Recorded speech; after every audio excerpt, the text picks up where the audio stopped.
walks around the void.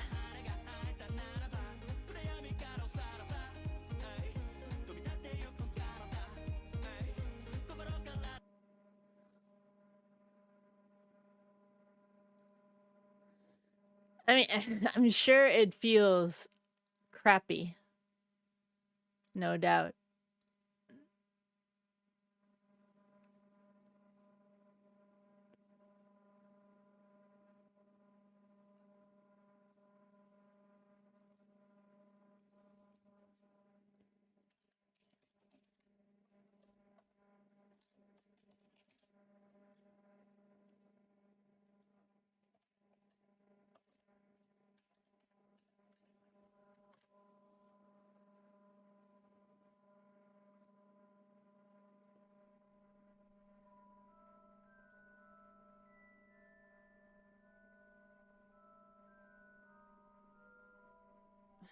You're still alive, so meh. And you have a streak going on, so something is something, right?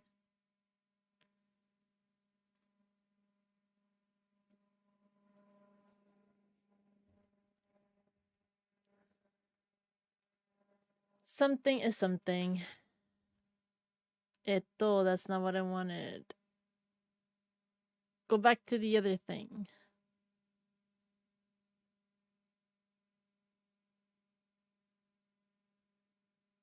No.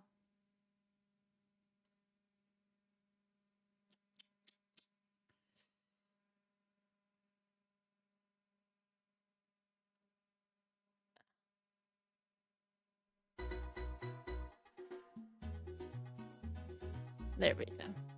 I was looking for a nice video for music.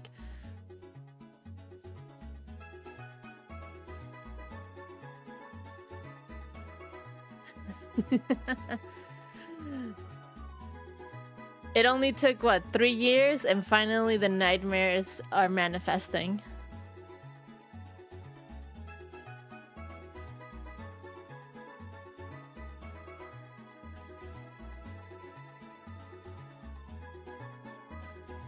I'm quite happy with my achievement.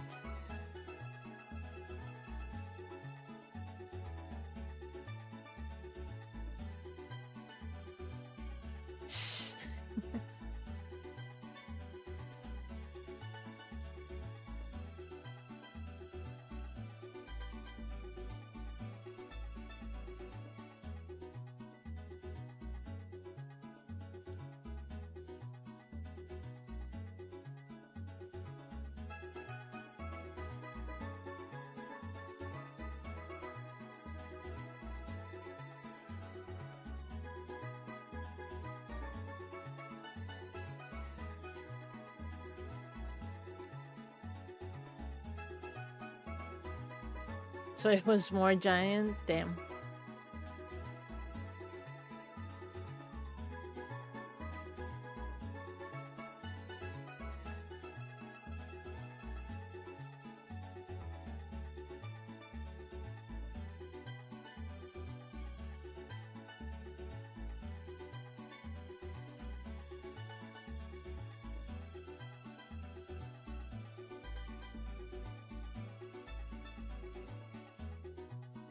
Well, we're gonna try to make some progress on this whole thing, starting with the cover stories.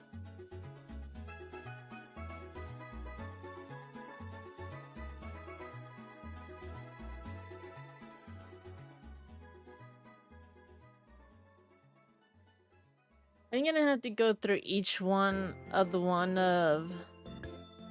because Oda decided to show everybody's reaction to the Straw Hats, almost each one having their own bounty. I think they're pretty... most of them are just kind of like fan servicey. But some of them are kind of important. Can I not open this shit? What the fuck?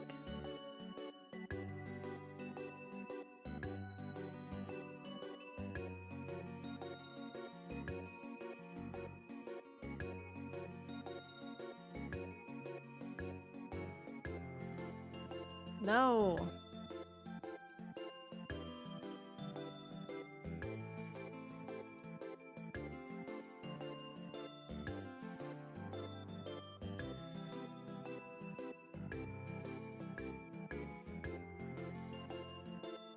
Ah, there we go.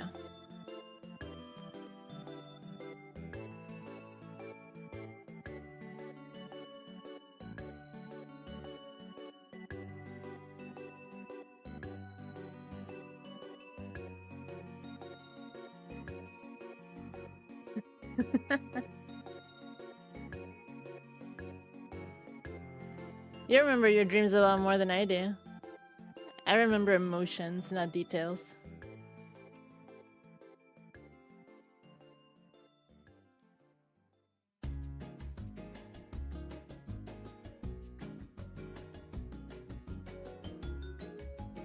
What?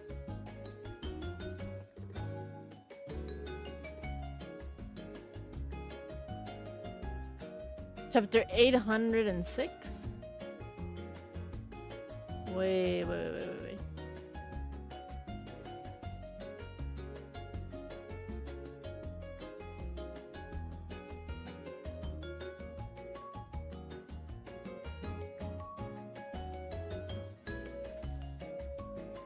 Oh, okay, so no, I was confused. Okay, I was confusing this with another. So this is not the right. Okay, so this is not the right one. I would think that's not the most important thing when it comes to dreams, you know? It's about the journey, it's about what we do, not about who wins or loses.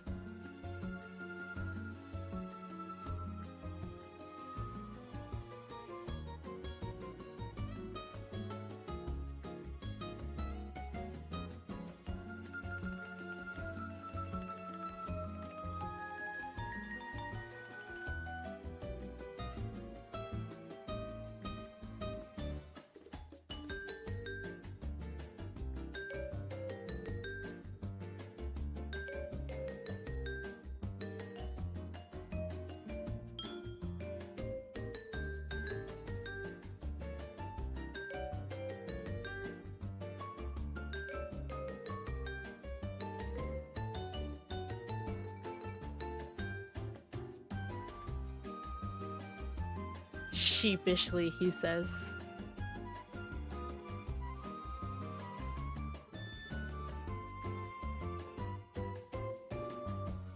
I finished Dr. Stone. So that means that on the next shiny hunting, we are going to... I'm gonna check up on Black Butler really quickly. It's probably not gonna take me that long. I'm probably behind, like, maybe around 10-ish chapters.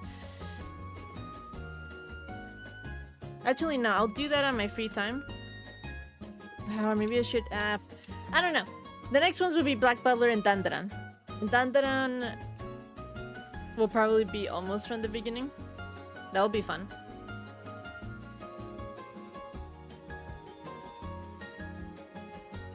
No, I hate...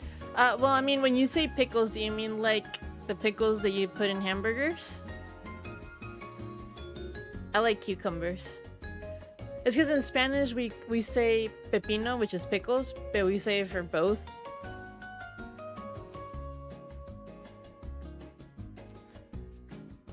I love cucumber. I hate pickles and vinegar and that shit. No, disgusting.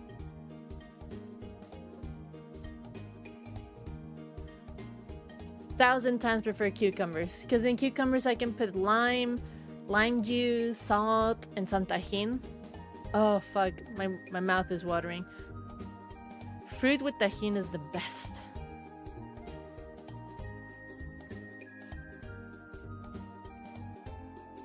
This is tajin. It's chili powder.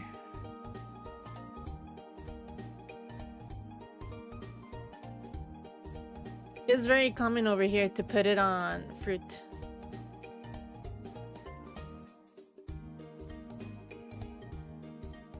Oh, it's so good.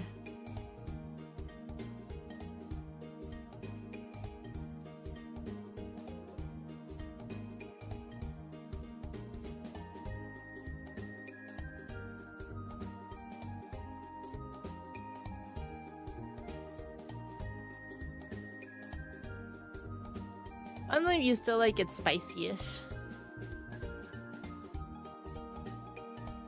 Look at the CP9. Still sticking together even after their failure.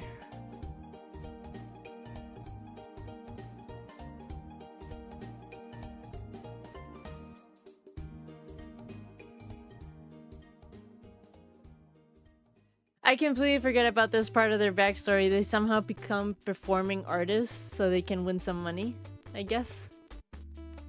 That's kind of funny.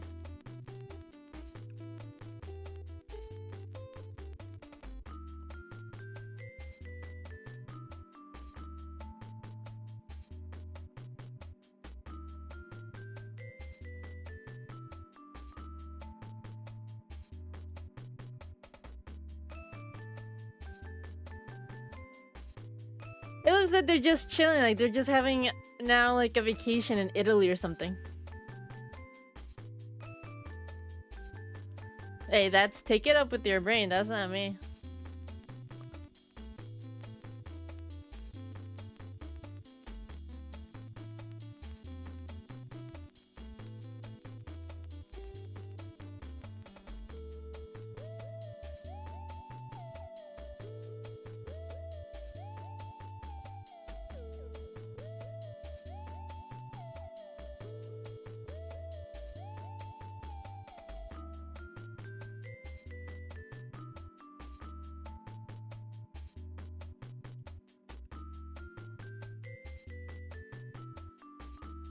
Yes, that is a very wide man. So it looks like Bluno was able to escape, taking all of his buddies with him because he has the door fruit. Gets to this Italian-looking island. Become performing artists so they can win some money. So they can pay doctors to heal Lucci because he's the most wounded.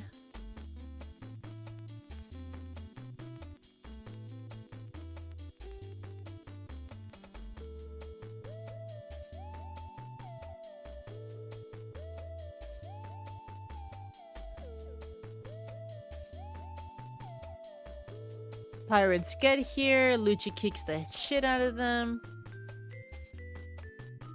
Looks like he pretty much one-shots them. Kick to the face.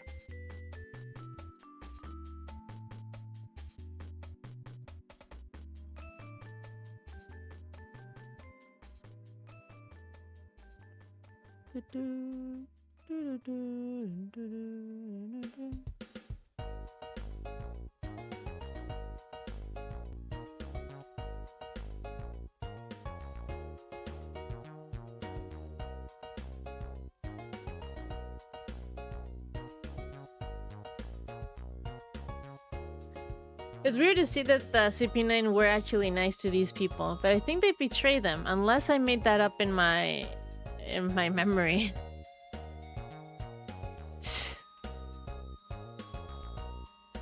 Looks like they stole the ship of those pirates.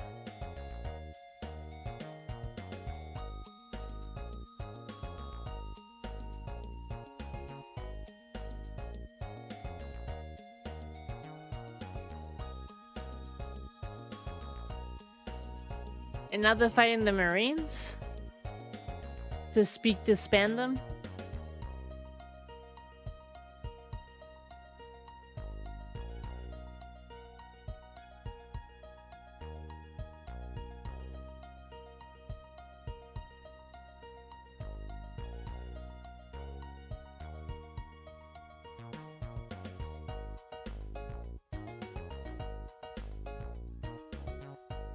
Is that just it? They just defeated a bunch of Marines and they were like, take us back. And Spandam was like, yeah, sure. I guess.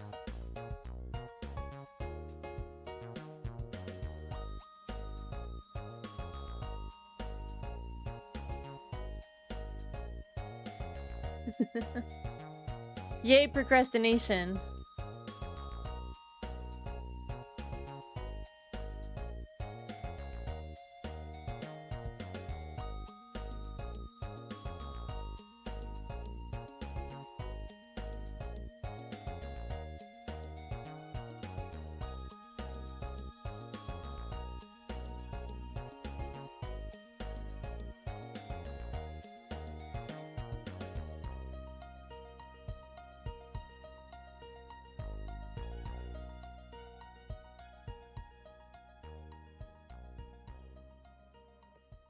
Okay, cover stories are done. And now the least fun part is reading SBSs. Starting with volume 32. Volume 32, volume 32, 32, 32. There we go.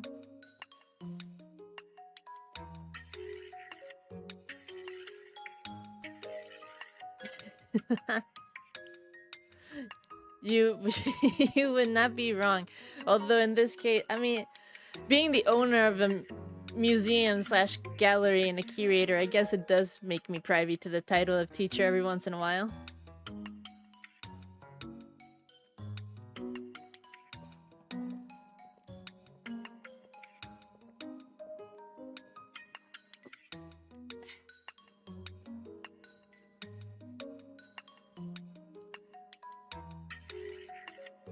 And I mean, right now we're just gonna have to read, so yeah. Okay. Going into teacher mode. We're just gonna have to really quickly glean the most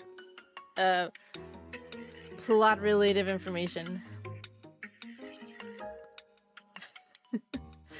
Ah! That doesn't hurt at all.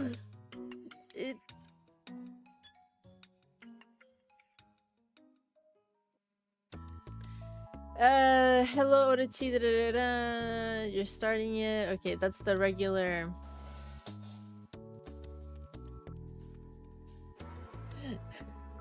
Daijoubu janai.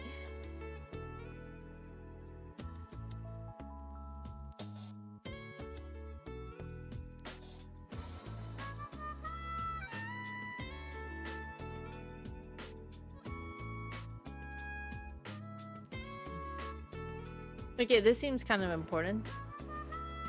Salutations, your grace. Wow, is that how they... Some One Piece fans, I swear, brown nosing. Salutations, your grace. Forgive me for robbing your grace's precious time, but I bring a question. During the bath scene of volume 23, the man... Oh, wait. Deja vu. I'm getting deja vu. Why am I getting deja vu? Volume 32?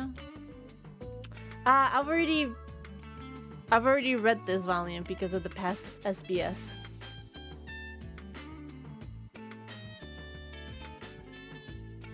Never mind. Let's go to volume 33 then. I distinctly remember the bath scene.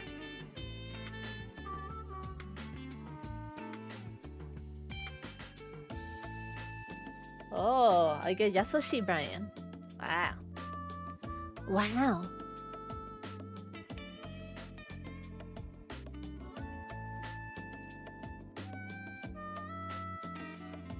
What, people just looking at the baths? the typical bath onsen scene.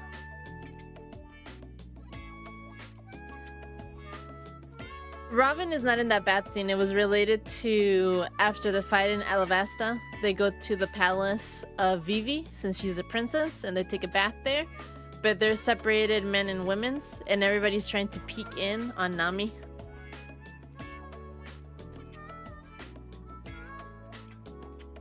Most of the question is, why did Luffy get excited? Because he's mostly shown as an ace character or just somebody that just doesn't care about attraction at all. And the question was like, why was Luffy so excited? And Oda's answer was that, well, it's not that he was completely excited. He is still a man, but if he was by himself, he wouldn't care. Basically saying that the reason why Luffy even went to sea is because Usopp went to sea. Because he just follows Usopp around. Because Usopp is his only friend of the same age.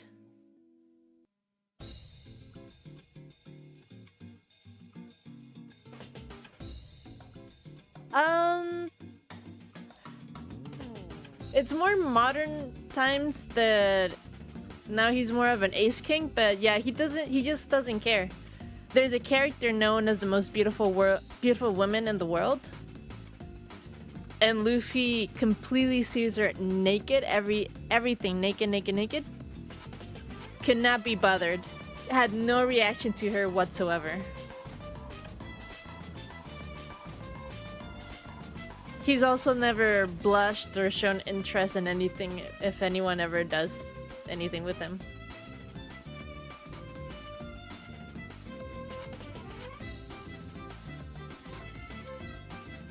Yeah.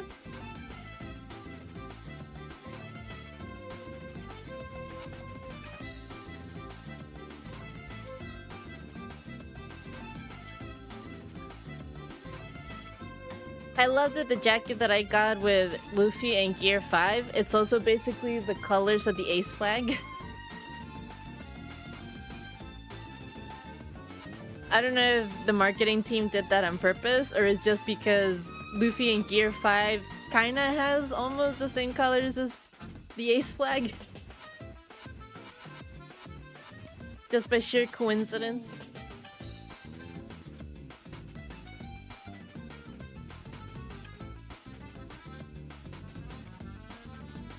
Anyway, let's moving on. This is just a greeting.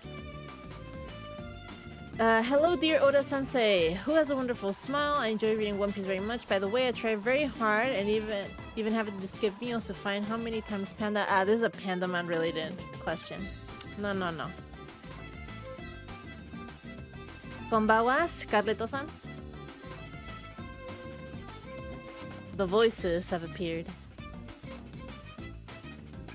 What is this? I have a question. If Wappo ate Luffy, Nami, Sanji, Zoro, Chopper, Usopp, and Robin, and then performed the miracle combination like in Volume 17, what would happen? Please draw the result. Also, what would its name be? That's right. I forget that he has like more to his power than what we were shown.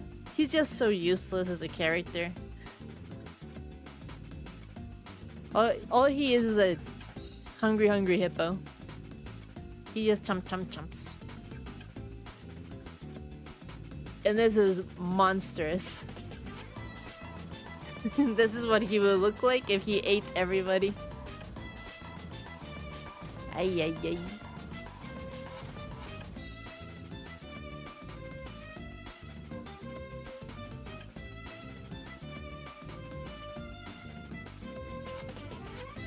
Let's see the next one. Greetings, Oda-sensei. I'm always enjoying your manga. Cutting to the chase of a question about the monsters in Volume 32, Chapter 299. At the highest peak of the Harz mountain ranges in Germany, located to the Mount Broken, there's a phenomenon termed the Broken Effect. Was this what inspired your idea? Sorry if I'm wrong. In any case, please take good care and work hard. Yes, actually, it's known as the Broken Spectre. It's caused by the same reason you see in my story. So you can also... but it's about the shadow thingies.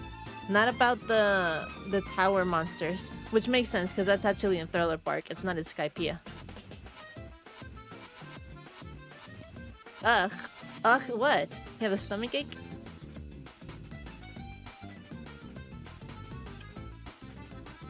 That seems to be a song. Oh, that looks like a lot of text. What is that? I have serious suspicions. So forgive me if I pose a serious question. It's about the names of Ennies' special attacks. It seems to me like many originate from the names of Scandinavian gods and Indian spirits. Can you please tell us what they all come from originally? Well, yes, and it does have El Thor, Hino, Kita, Yurungur, Mamaragan, Amaru, Kari.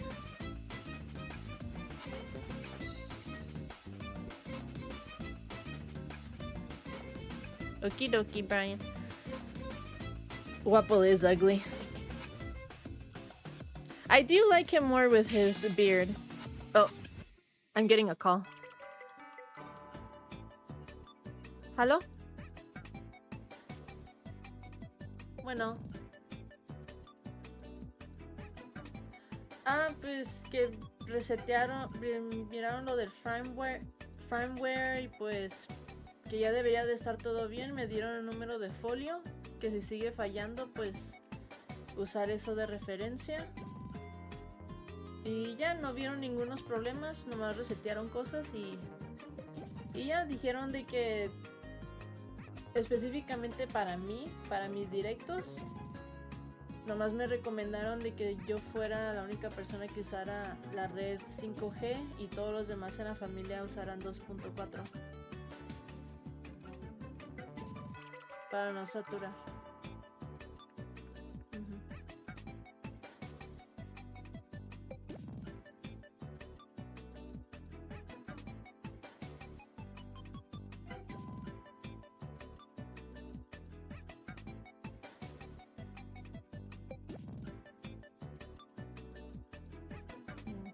Pues ahorita estoy usando la compu, no me ha pasado problemas hasta ahorita.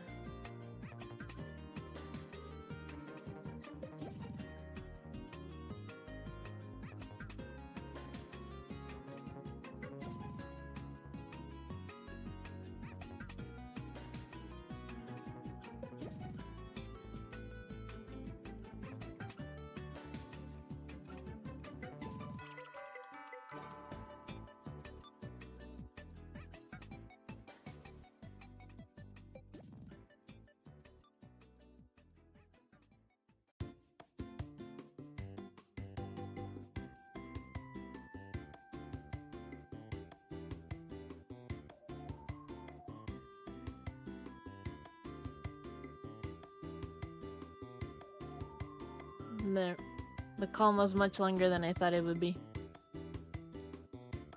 Oh, I haven't been streaming for a long time. So it's fine that you just showed up.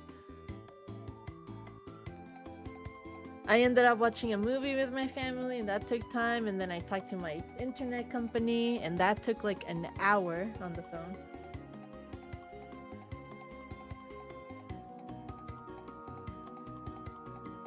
Okie dokie.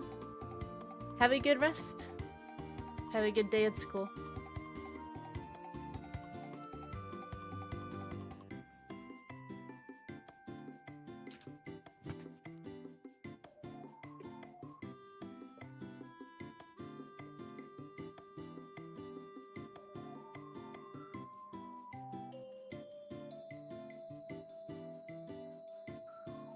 Alright, looks like there's no relevant information for that volume. Let's look at the next one.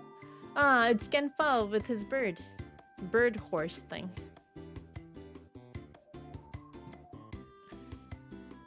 I was shocked when I saw how clearly ripped Luffy's abs are. Ah, yeah.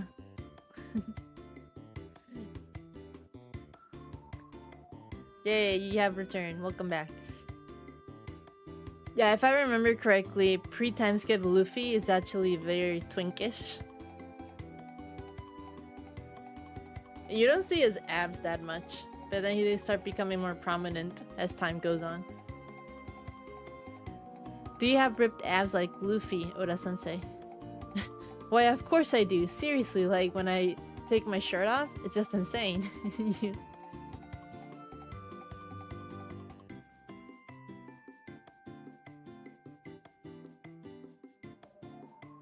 Let's see.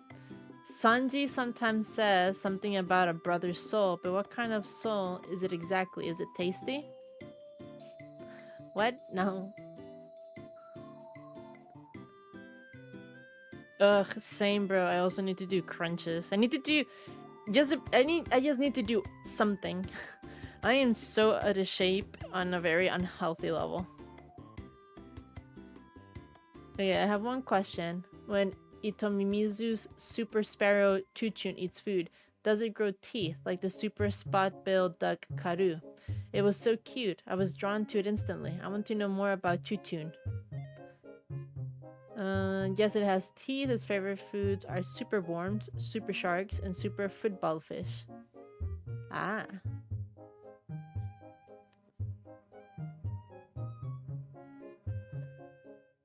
I would be the worst workout buddy.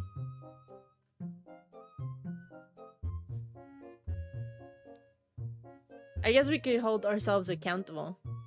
I'll start doing yoga tomorrow.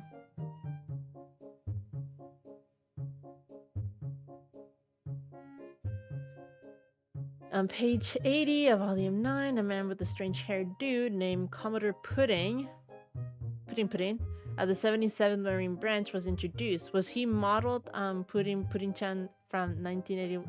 one anime, Tales of Pudding Pudding. I've been wondering for ages. Please tell me.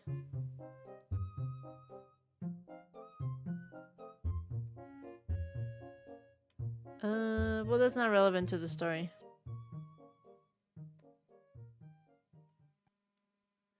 That's what you think, but we don't know that. I have always enjoyed reading One Piece. Now forgive me for being so blunt, but I want to see Luffy try on all the wigs in the changing room.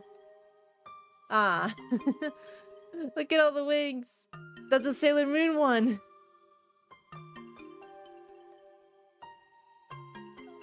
What do peanuts have to do with peanut strategy? Green onion legs.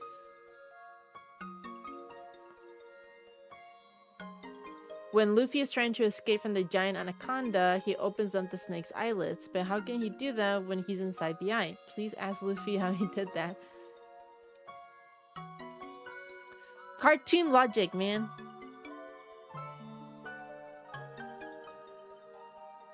That is true. You're very handicapped. I mean, for me, you would be a good partner.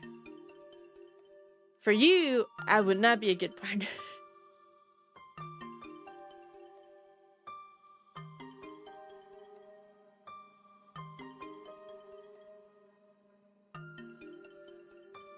Ora-sensei on page 104, volume 32, panel 6. Chopper and Sanji are dancing, but Sanji is dancing with some old lady. Who the heck is she? Just some woman? The way that the fan just says it. What is this? What is this tramp? Who is this harlot? Just some woman touching Sanji? Oh, you mean Marilyn? She was Miss Skypiea 40 years ago. The most beautiful woman in Skypiea, back then. God, Anadu is scary, but so is the flow of time. Oh, the... What? So Sanji just conveniently found a Miss Universe in Skypiea and started dancing with her?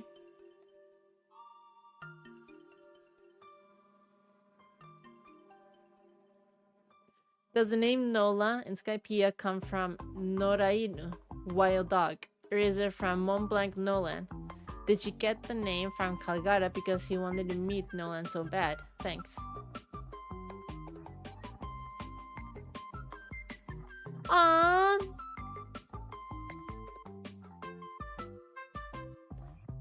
Wait, who the fuck is Seto?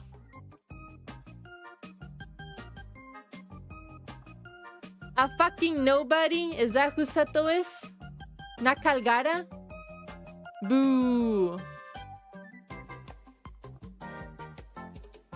I would like to ask you something, Orachi. In the first panel of page 21, volume 33, why does Robin give Chopper her half-eaten cotton candy? This makes it an indirect kiss. If she wasn't going to eat the whole thing, she shouldn't have started it at all.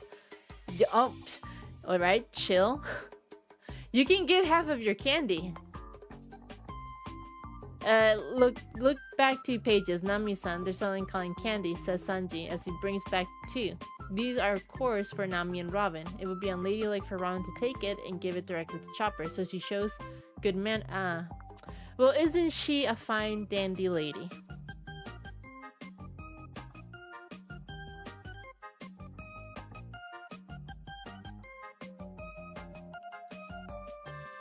You can say another kind of thing at all, sweetheart. Oda-sensei. Okay, this looks like it's food related. Oda-sensei, I was curious. Is Foxy the Silver Fox's Noronoro no Mi a Logia type, Paramecia type, or Zoan type? What kind of question is that? Are you even a fan? Obviously it's a Paramecia. It can't be a Logia or Zoan. What? Who is this person? How can the editors allow this kind of question? It's a Paramecia type. Logia type can turn their bodies into something completely different. Zoan types can turn into animals. Everything aside from those is lumped into the Paramecia category. However, there are some Paramecia who can change their own bodies as well. Like Luffy. Show up and do the bare minimum. Yes. What sucks about being so out of shape and then wanting to get into shape and then doing it by yourself is that you want some progress and then you push maybe a little too hard or you're just not used to it, and then if you end up hurting yourself, you're out of commission and then you can't do it. I did it last year to myself. I tried going to the gym and just using the treadmill just to build up stamina. And I hurt my ankle. And then I couldn't fucking go back for like 2-3 weeks. And by then it's like, what's the point? Depression has set in.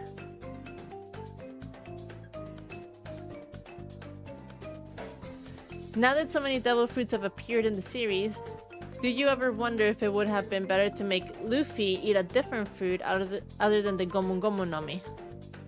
Nope, I absolutely agonized over this before the series began, but not at all since. I love the idea of a rubber man. Well, actually, I flirted with the idea of the Ero Ero no Mi. Maybe 13 times since then. The Ero Ero no Mi.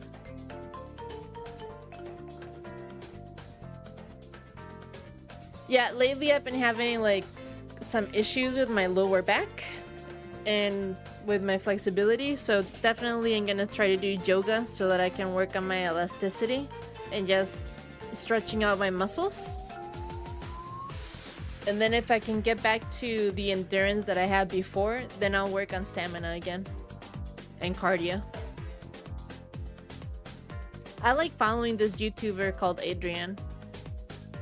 I like all of her videos. She has really nice yoga for beginner ones.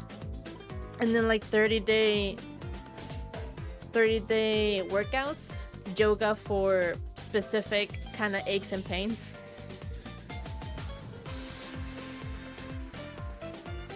I'm not equipped to teach.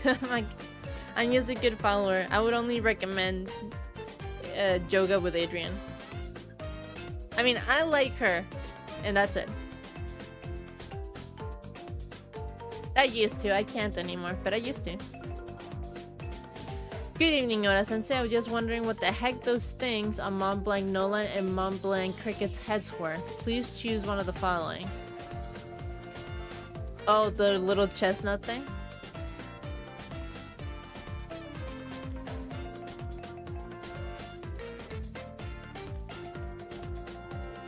Oh, you got your curfew up to 10:30.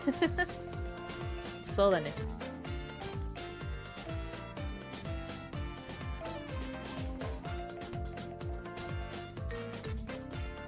Ay, ay, ay. I'm gonna forget.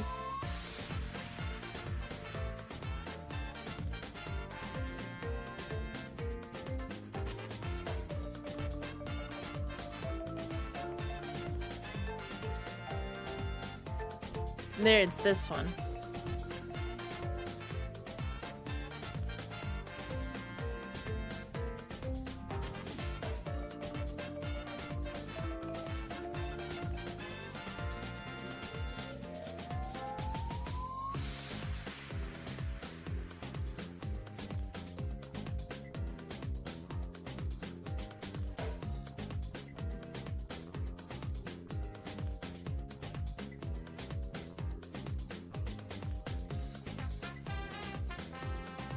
She has nice playlists for beginners. Mostly, I default whenever I stop for a long time and then I go back to her channel. I always go with beginner yoga. And then when it doesn't get too hard to do certain things, then I choose specific ones. And if it's the beginning of the month, I'll try the 30-day ones. The 30-day ones can be kind of hard, but it's very satisfying when you finish. I just don't have the time, and I've been very sleep deprived. I just don't have the energy to wake up so late. And then when I'm like just normal things and my hell dimension, my apartment is just so full with my roommates. I don't have time. There's no space for me to do it, and then I get self-conscious. I could do it in my room, but then a lot of people can just walk through. It's like, ugh, I don't want you to see me. Become a pretzel. Go away.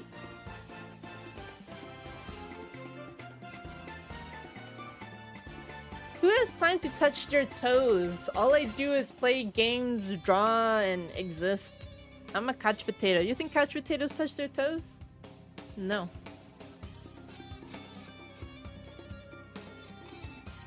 One, I have a roommate.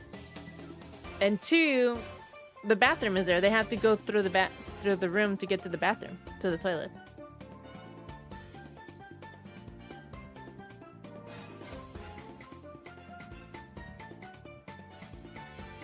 It's just one of those layouts.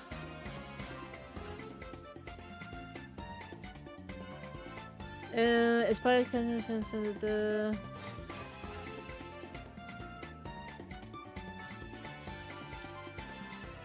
Trying to multitask here.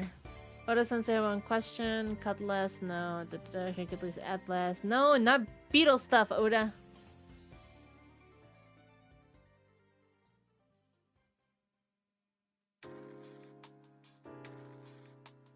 Is this the only reference that Netflix had for Mr. Seven?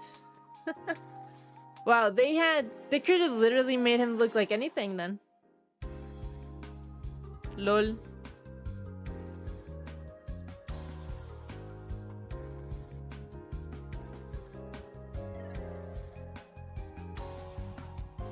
Well, you're still mobile, and you're still very, very young. You are a baby. Babies can touch whatever the heck is on their body, so...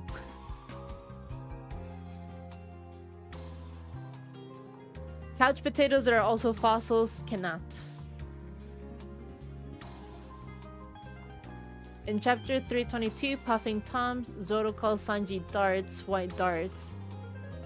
Was it too tough to figure out? Have several people asked the questions. Oh, because of the bullseye? Ah, okay. Is Gon Eneru's favorite food apples? Why would that be important to know Eneru's favorite food is apples? Even as a kid, you couldn't touch your toes? Lame. How embarrassing.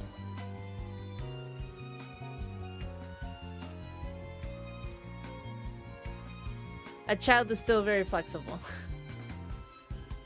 More than I. You know that Nami-chan is so gorgeous. That beauty, that figure, I'm always swooning. By the way, when you compare her to Nami-chan in Volume 1, having her breasts gone... Oh, somebody's calling out Oda. That he's making Nami's boobs bigger. Yeah, I get this a lot. But when you consider that she's only 18, she's still in her growth phase. Ah, Oda. This is one of your characters, Father Oda. As a man, I guess physiology in women was not your priority. I mean, could Nami have been a late bloomer based on the malnutrition she obviously was going through when she was a slave? Sure. But also, she has a female body at 18. Pretty much her growth spurt would have been over. That's mostly in male bodies.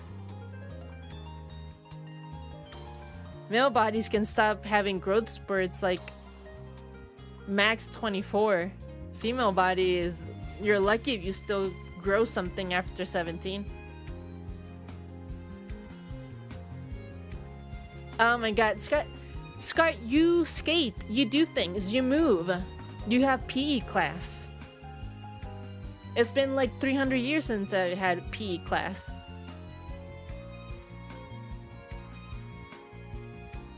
And back then it was only stones and string.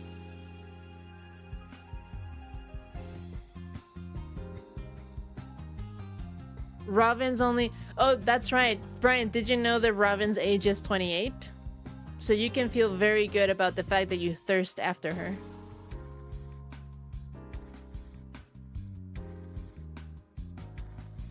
Yeah, you're not a couch potato. As much as you would like to join the crew of the couch potato, you're just not.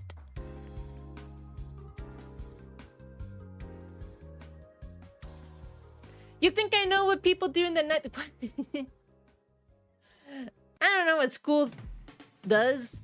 You do stuff.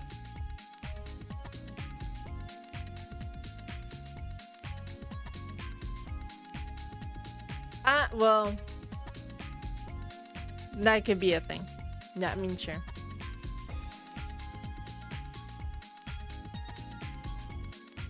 Let's see. Howdy, I got a question.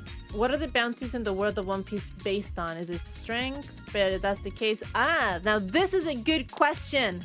Not boob questions. Is it based on strength? But in that case, wouldn't Crocodile's bounty of around 80 million Betty be a bit small? Or does it get higher the more bad things you do? Or is it just a mistake of your sensei? The answer to this question has led to a forehead flicking contest. What? Tricky question. The more you consider it, the 7 warlords of the sea are on the government side, so their bounties are removed once they are accepted. So the warlords' numbers are called former bounties, but because a Baroque word was secretly formed after Crocodile became a warlord, the number won't change to reflect that. That is right. Oh, if Crocodile had an active bounty, it would be double that. Have we seen Crocodile's new bounty now?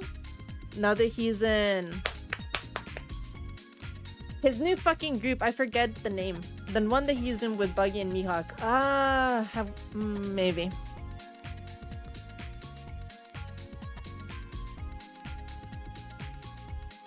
Yes, you are very lucky. Nowadays, Luffy from the live action, I think the actor is super adorable, but he's very young, so it's like, oh, that's my son. And then I have a roommate that's very young. And it's like, you need to marry this actor. Stalk him on Instagram or something so I can become related to him through you.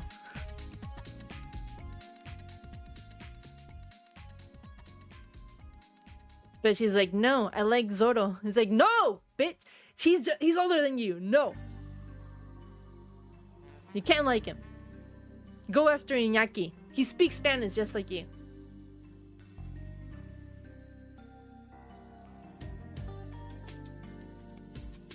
Has the audacity to tell me that he's not her type. It's like, you mean sweet and lovable? That's not your type?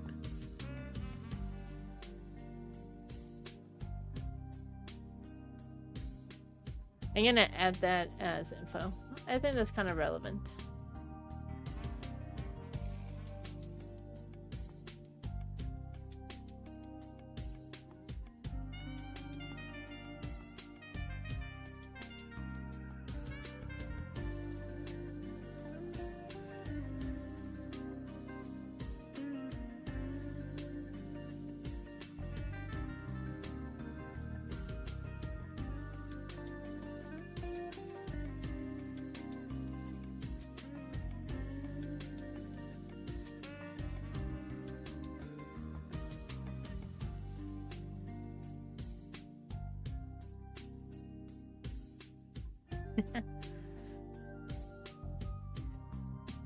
I'm not putting that info in the slideshow. Sure. I mean, if it's characters that are obviously under the legal age and I'm like, I like that character, in my mind, it's like younger me, you know? Like the 210-year-old me. 210-year-old me in human years would be a-okay with those characters. Like, yes, it is fine. It is not problematic at all. Am I saying this because I want to be with Senku? Sure. But I mean, in the manga, he is like 29 by the time the manga ends. I have done the math. He is above 27 at least. So I'm good.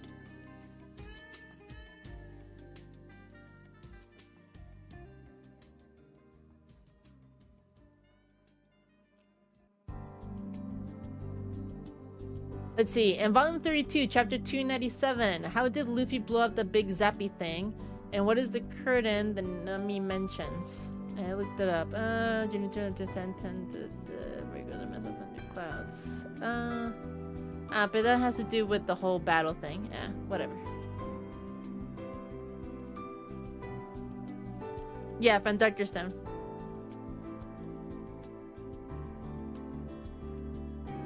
Brian, don't call me out. How do you know? Cállate. What is I?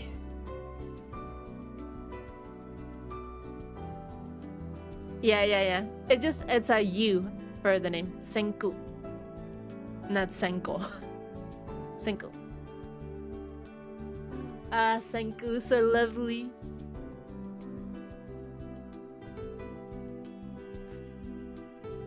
By the way, Brian, Senku did not end up with the smooth operator girl. You know, the one that had those hips? Oof. She's still single. She's mine though, you can have the other one. If Luna is still free and Senku doesn't want her,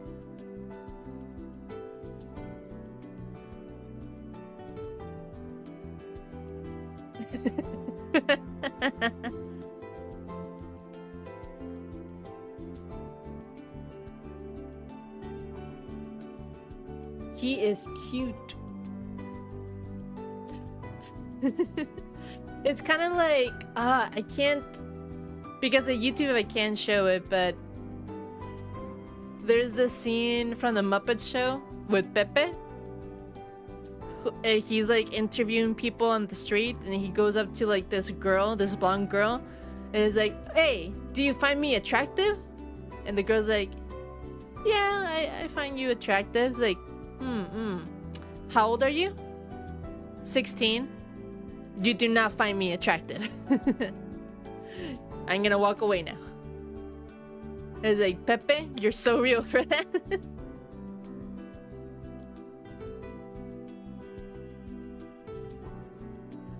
You know, at least he asked and he made sure. And it's like, nope. Bye.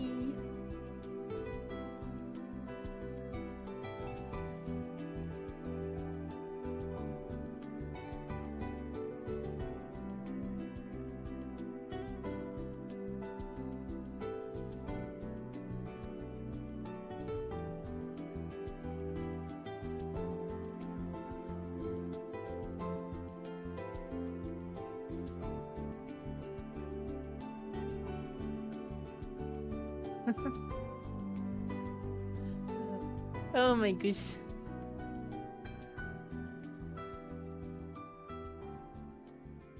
Giyu. Demon Slayer, Jujutsu Kaisen. I'm trying to remember which Giyu. No, wait. The emo one and Demon Slayer is Topioka. No, but he has two names. Giyu Topioka? Topioka Giyu?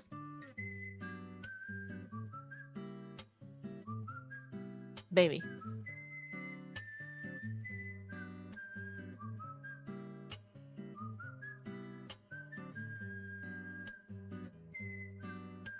Ah, so you are talking about Topioka.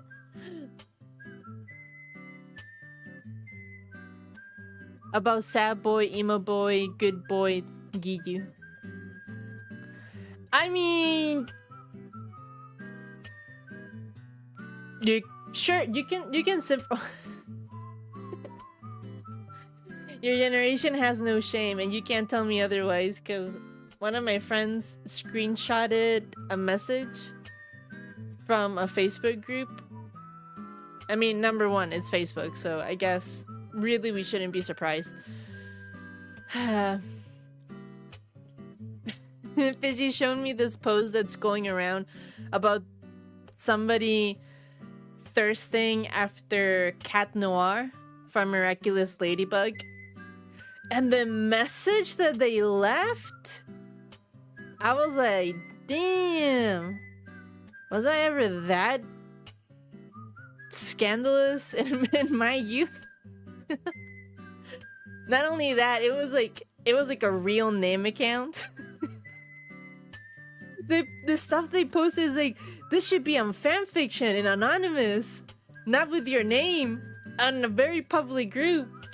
Your fantasies. It was graphic. Fluids were mentioned. A lot of different fluids. And it's like, I really hope whoever is writing this is also underage, because as far as I remember, Cat Noir is 14, 15. Like, definitely underage.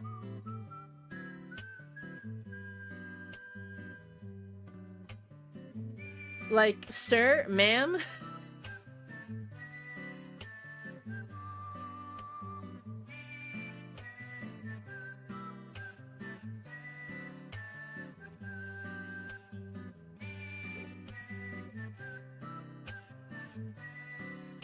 Bro, it's cause Facebook groups in Mexico are so different.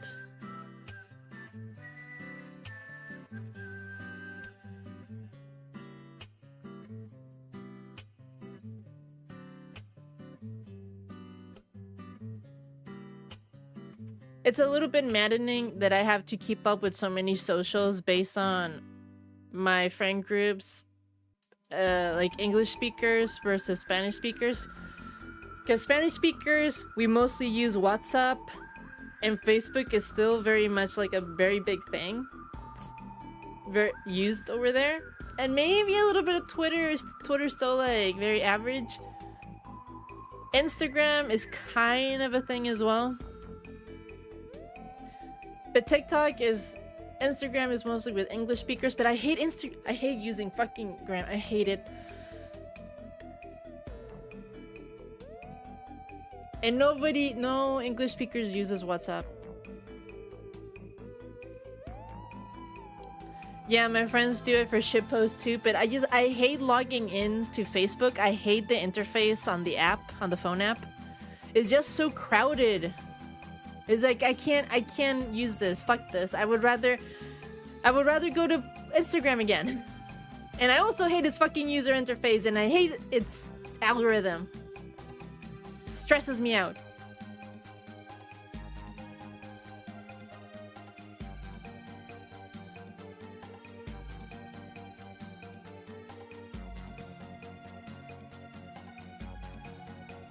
Yeah, same.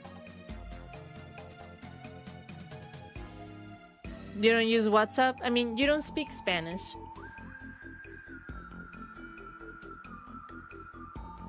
No, WhatsApp is mostly popular in Latin America, India. I think a lot of Europeans also use what? But Instagram might be more popular in Europe. I can't verify. I do not have a lot of European friends.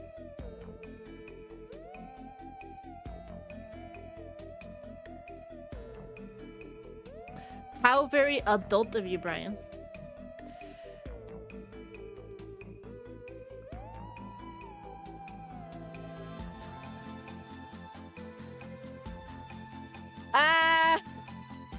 We're getting Bravin and Nami's size.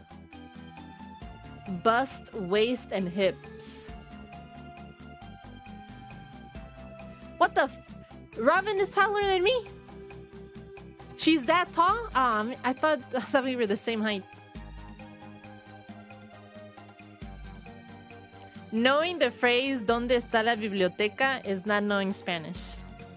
Or Taco Tuesday.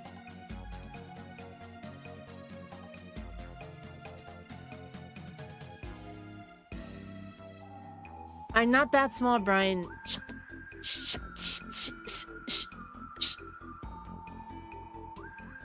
I'm taller than Nami. I'm trying to remember my own measurements. I should have them somewhere laying around, because... Bro, the countdown has started. We're in January. First week is done. I'm 7 months away from Comic-Con. I need to start working on my cosplay. I already feel the pressure. I'm 174. What is 174? Figure it out. I don't use freedom measurements.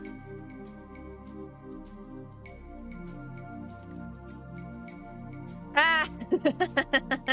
Sucks to be you, Brian, with the ads. Oh, that's funny. That means that Scarlett gets to see more, since YouTube doesn't have ads on live streams. Actually, I don't even know. Do you see ads on YouTube live streams? I don't think so. do I see? I don't really go to a lot of lives, a lot of streams on YouTube. I mostly go on Twitch.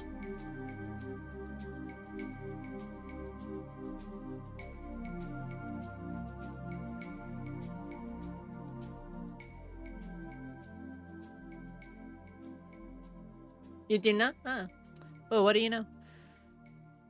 I'm 3 inches taller than you? Psh, I'm a giant.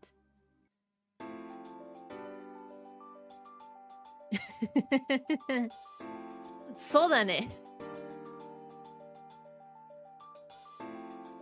Vaya, vaya. Ah! It's like the Mickey Mouse thing. You see them on the side and then it's like, oh! Or like Phineas from Phineas and Ferb when you see him from the front. You cannot unsee.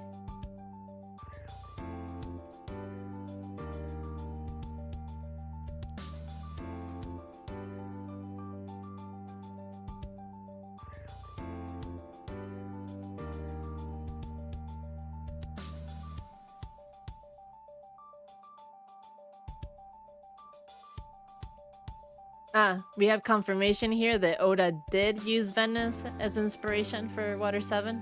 I mean, I think that was pretty obvious. It has water canals, of course it's gonna be Venice.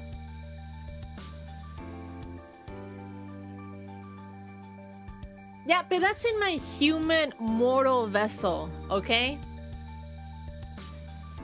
In the gallery, I could be taller than you.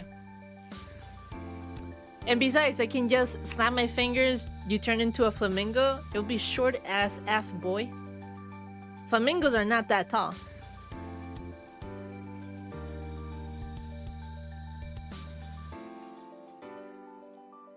Seven centimeters, wow. That's about my hand. Ah, god damn it, no! My TikTok stream is ending. My friend is sending me reminders not to let the streak end. What video do I send? Wait. He's gonna hate that I'm gonna send him this because he hates this podcast. But doesn't matter.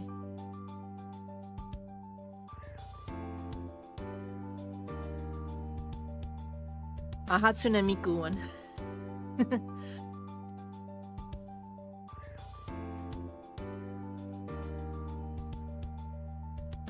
You're 165. You're a little bit shorter than Nami.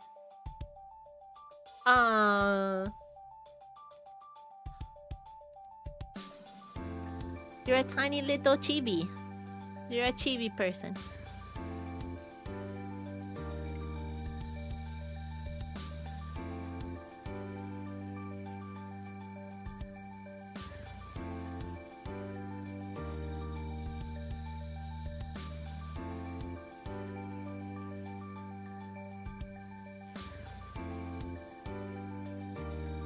Hi there. Ooh, this is about the Davy back face. Wait.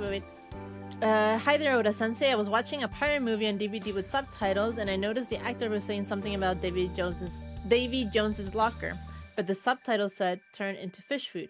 Could this Davy be the Davy and Davy back fight? Was Davy Jones a real-life pirate? Please tell us.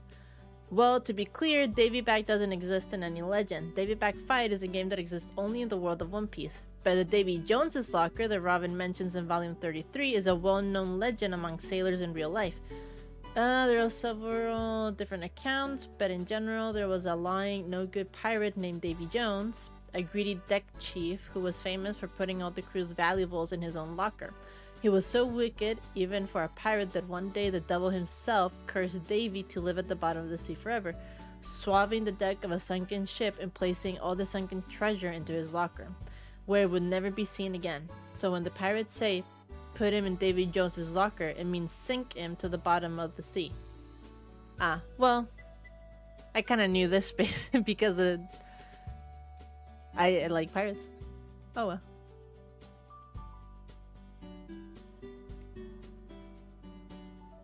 Bye bye.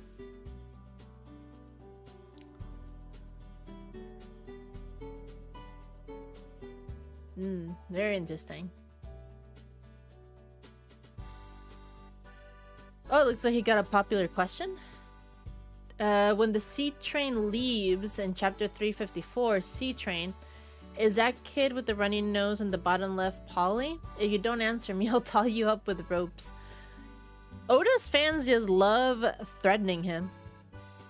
Oda Sensei, are those girls in the Sea Train in volume 37 Mozu and Kiwi? Oh, they used to be so cute. Oh yeah, I got a whole bunch of these. Of course I drew them because I knew you would all notice. You're both right. Polly took his excitement too hard and is still building ships today. Kiwi and Mozu also tried to be shipwrights, but they failed the Galila Company test, turned bad, and then found work under Frankie's lead. And by the way, the other guy I've shown above is another one of the Frankie family members, the Zambai. He also wanted to be a shipwright, failed, and turned to crime. The Frankie family is all of the rejects and scoundrels of Water 7 working together. To them, Frankie is like a savior. Well, it kind of sucks that they didn't pass whatever test. I guess like kind of like regulations. And then they just turned to crime.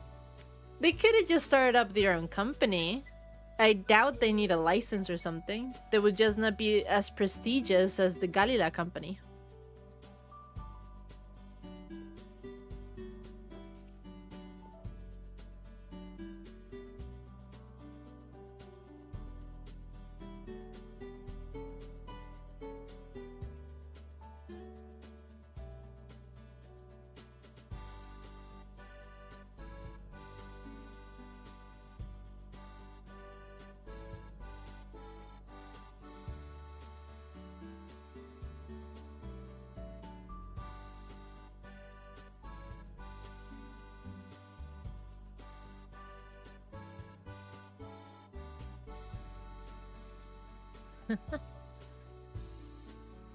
That was kind of fun to read their favorite seasons, but not relevant information. Ooh, that's a nice SBS banner with Aokiji. Si quieres toma un descanso. ¿Quieres agua? A mí me gusta el agua. Thank you for the hydrate.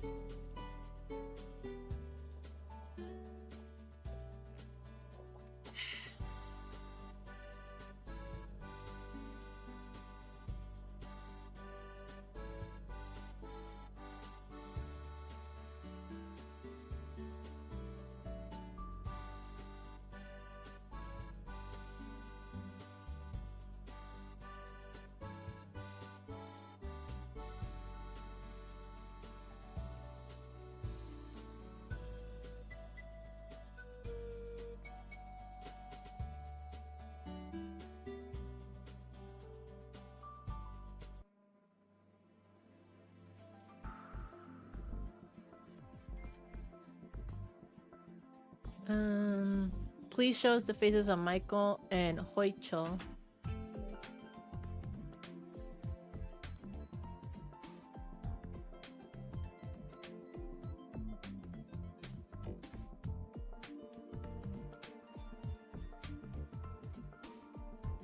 They did a poll for favorite attack instead of just popularity poll.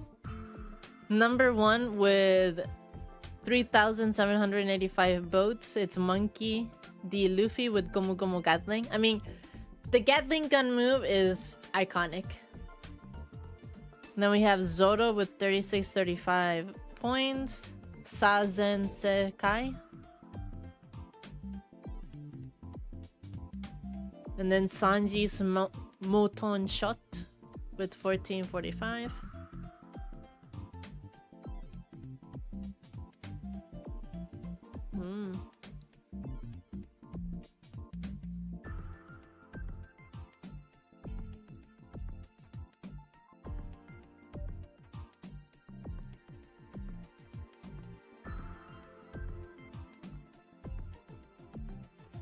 I have a question. As much as I love the whole story of One Piece, I also find myself in tears just from the chapter title sometimes. Just the other day, I noticed the title of chapter 292, We Cannot Meet Again. He is as the half moon, vanished in the clouds. Was not only a haiku in Japanese, speaking of the moon, but it also stood for Jaja and the Shandia. This was so moving to me when I realized it. What are your favorite chapter titles so far? Ah, well, that's a nice question.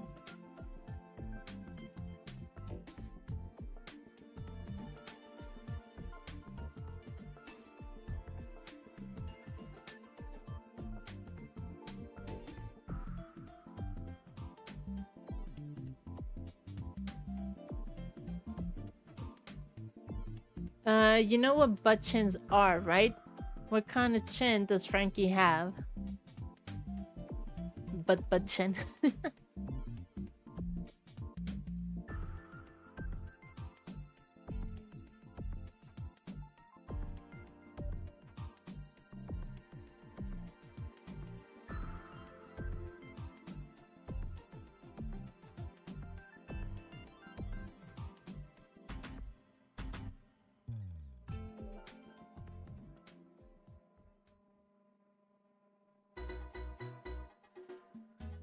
Oh, fantastic.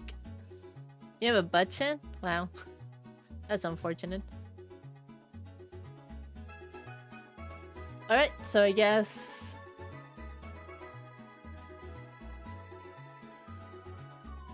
we have the number for the order that the Straw Hats joined the crew.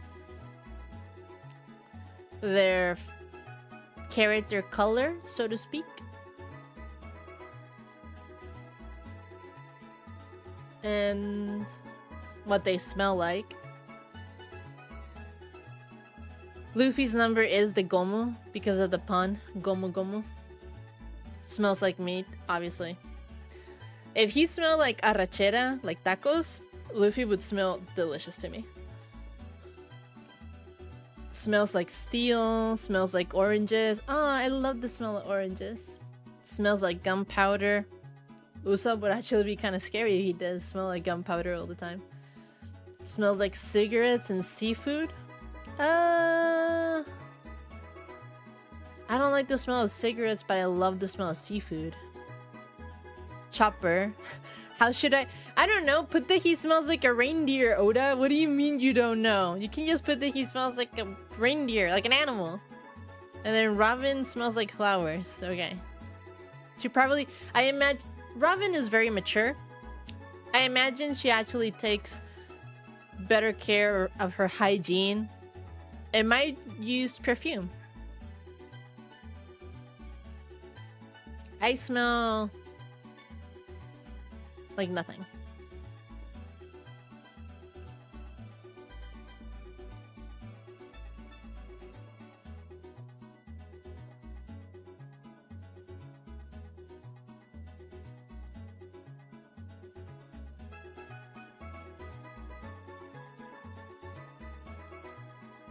Well, actually, speaking of smells, I don't know why I'm segueing with that. I need to go to the bathroom. I'll be back in a bit.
Alright, I'm back. Back again.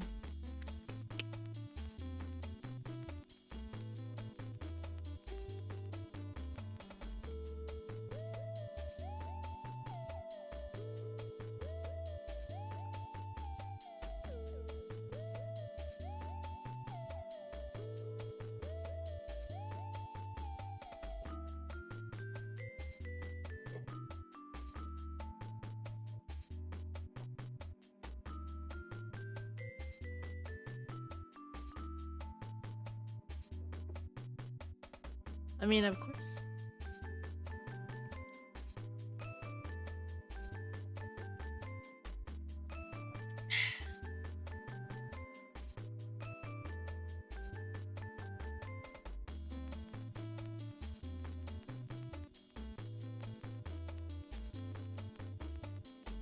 Okay, where was I?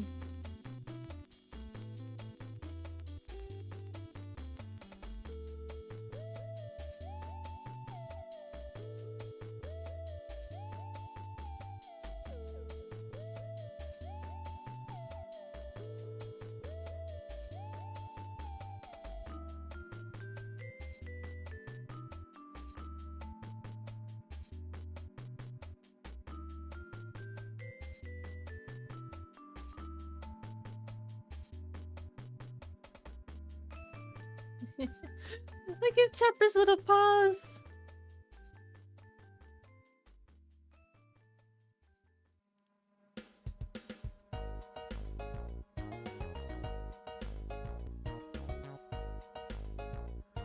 This is volume 41.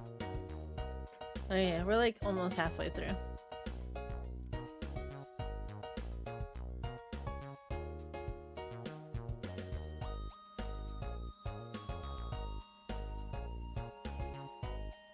Ooh, this might be good. In chapter 367, Sanji-kun destroys the Dendenmushi. That's so mean! The Dendenmushi didn't do anything wrong. Even Dendenmushi would cry if that happened to it. It cries when it hurts. It cries because its heart hurts even more than its body. So let's apologize to it. Oh my god, did Sanji actually... That's right! He broke a Dendenmushi! He killed a Dendenmushi! Oh, well, you see... Okay, I admit, I may have created that impression, but it's okay. On the right is a wild Dendenmushi. It has the ability to communicate with its species through radio waves. Humans attach buttons and receivers to them so they can contact specific other Dendenmushi. So you can destroy the receiver without hurting the Dendenmushi. Ah, and that's how he clutches defeat. How he clutches victory from defeat. Saved.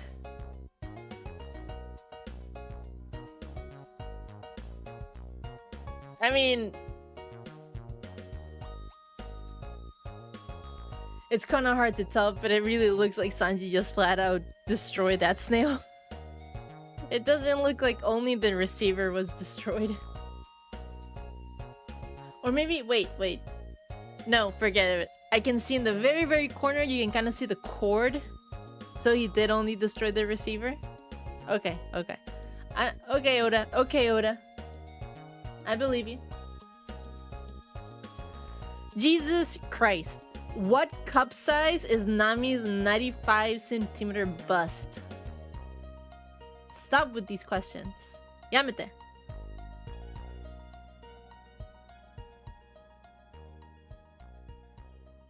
Listen, he gets a lot of these questions, but it's not enough that he's getting these questions. Think about that these are getting filtered. And then it's either the editor or the publisher that chooses which ones get featured on the volumes. So it's not only the fans.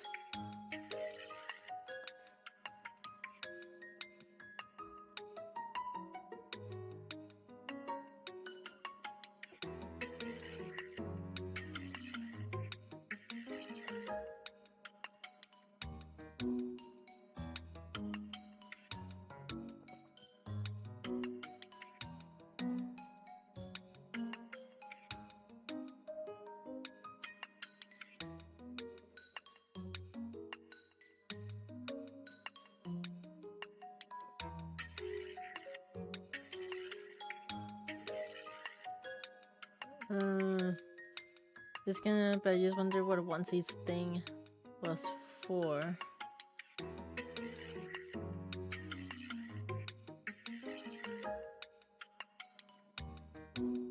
Oh, I just saw this response in this content creator that I like for One Piece. Because people always like to also discuss the whole thing with... Because the curse of the devil fruit is that if you eat it, you can't swim. If you fall into the ocean, you die. And then there's the whole thing like, oh, then only salt water affects devil fruit users. Or, it's only if you're completely submerged. Maybe if you're just like walking on the beach, nothing would happen. If you go into the river, you know, sweet water, into a pond, a lake, nothing would happen. But then they use this to prove a point. Because they mention like if Crocodile is a Logia type and his element is sand, then can he even take a shower? And he answers, first of all, let's discuss the problem of devil fruit users bathing themselves. People who have eaten a devil fruit are hated by the sea and cannot swim. The sea here can refer to anything from rivers, pools, and baths of any kind of standing water. So basically, just water at all can affect them. Sweet or salt water. On a worldwide level, they are all the sea. When these people enter the water, not only can they not use their powers, they have trouble moving their bodies at all. They might be able to struggle a bit, but it wouldn't do much good. That's if their entire bodies are submerged in the sea. With less than half the body or just the limbs, it gets easier. Also, rain and dripping water have no effect at all. Okay, well, so if they're submerged in any type of way, it drains their powers depending on how much of their body is submerged, but rainwater has no effect on them. I guess you have.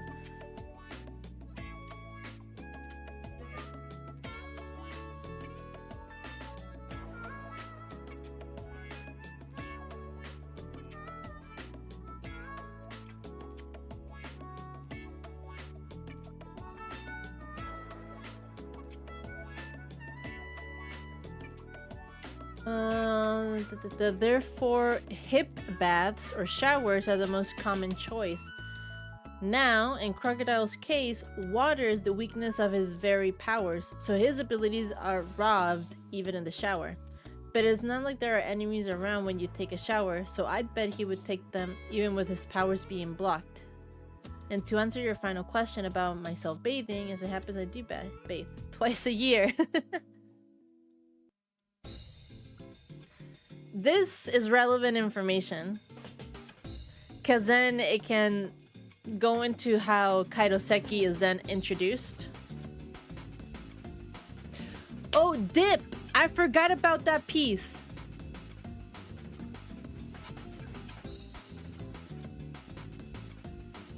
Wait.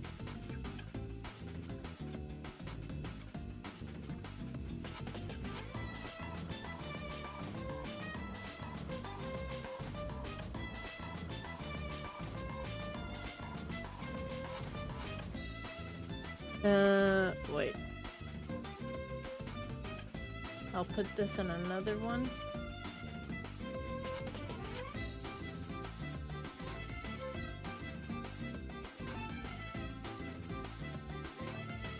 I completely forgot. Where do I put it? Because they learn it. They learn it here too.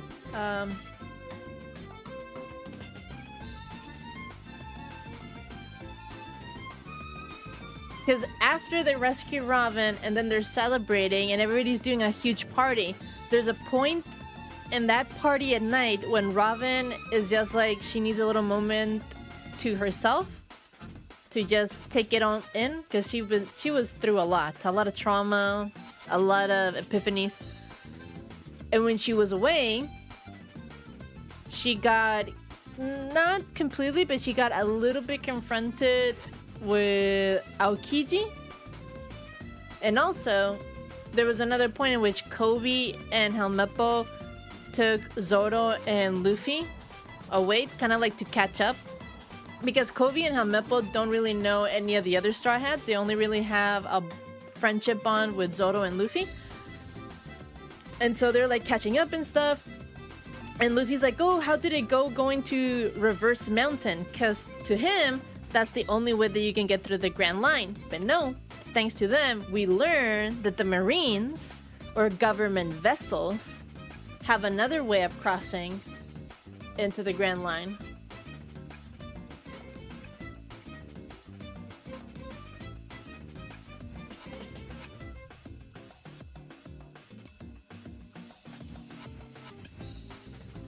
This is a horrible example. I don't think we've seen pure Kairoseki.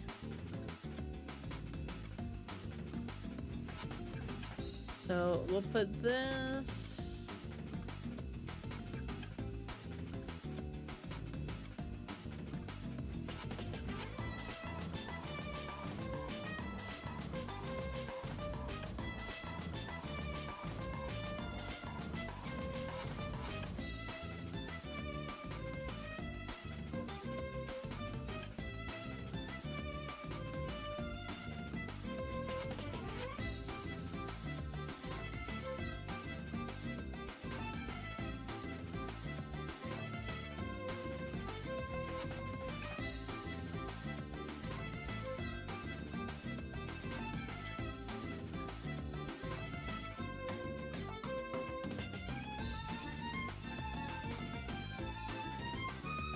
Ugh, there's not a good example that's popping up. Okay, so Kobe and Helmeppo teach us, finally gives us a name to Kairoseki, or Sea Prism Stone. So it's a stone that the Marines, the world government, has been able to mine. It's from the bottom of the ocean, and it's a stone, a mineral, that is basically supposed to have the same properties as the sea itself. It gives off the same energy. So with that stone, they make handcuffs only for Devil Fruit users. So when they get used on Devil Fruit users, their powers are basically negated. So they can put them into, you know, jail and whatever. And the way that they travel, right? If we go all the way back here in the map, remember? And like other people, poor people, have to go to Reverse Mountain and risk their fucking lives. The Marines, all they have to do is that they just coat the bottom of their ship with sea stone. And any other government or privileged ship just gets a coat of sea stone under it. So that when they go through the calm belt, it's like camouflage. So all these monsters, all these sea kings, they don't sense the boat. As long as they're not like doing something crazy to draw attention to themselves, to the sea kings, it's like there's nothing there. So that's how they're able to do it. And Kairoseki is not cheap.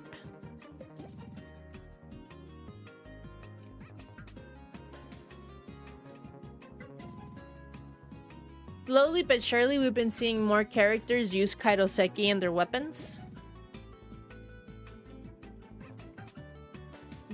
I think there was one movie where there was a villain that used it inside of their bullets. That was pretty hype. A lot of angst. I liked it.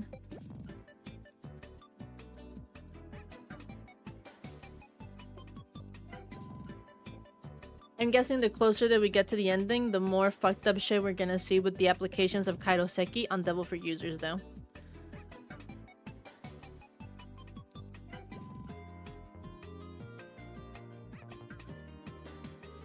But yeah, oof, I almost forgot that bit of information.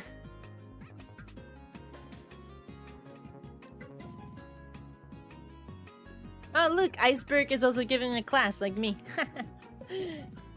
We're the same.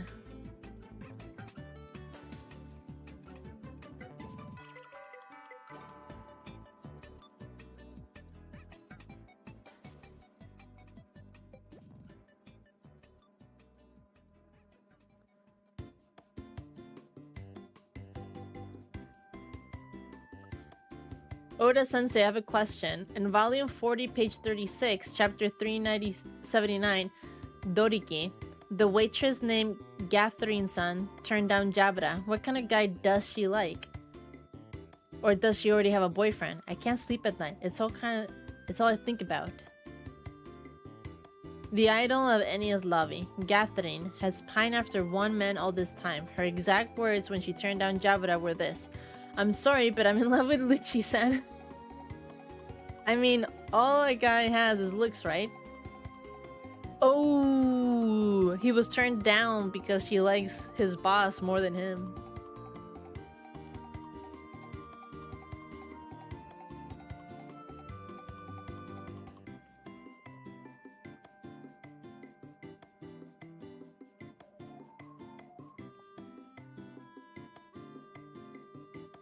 Oh, look at this question. Hi, Oda-sensei. I have a serious question. One Piece has been going on for quite some time, hasn't it? Have you thought of the ending already? Though personally, I wouldn't mind if it continued on forever. One Piece is the best. Ah. I've answered this in some magazines and interviews. Originally, my plan was that One Piece would continue for 5 years. I've always had the climax in my head from the start. I've just been working towards it since. But my original estimates were a bit short, and I was unable to finish up my story within 5 years. And now our pirates have been adventuring for 9 years. Damn, he answered this when it was only 9 years old. And now One Piece is gonna be 28. Oh my god. This question is almost 20 years old. And I have no idea how much longer they will be at it. Wow.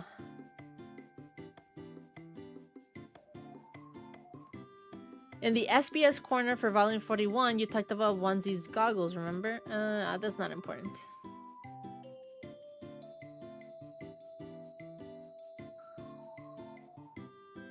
This is a long answer. Is this important? Now I have a question about the books being thrown away by Olivia's group. Ooh, wait. Oh, I think this is a lore question. I think I might have seen this on another content creator's video on theories. Wait. Now I have a question about the books being thrown away by Olivia's group in the 5th panel of page 170 in volume 41. The book titled Bragman. Yes, I think it is.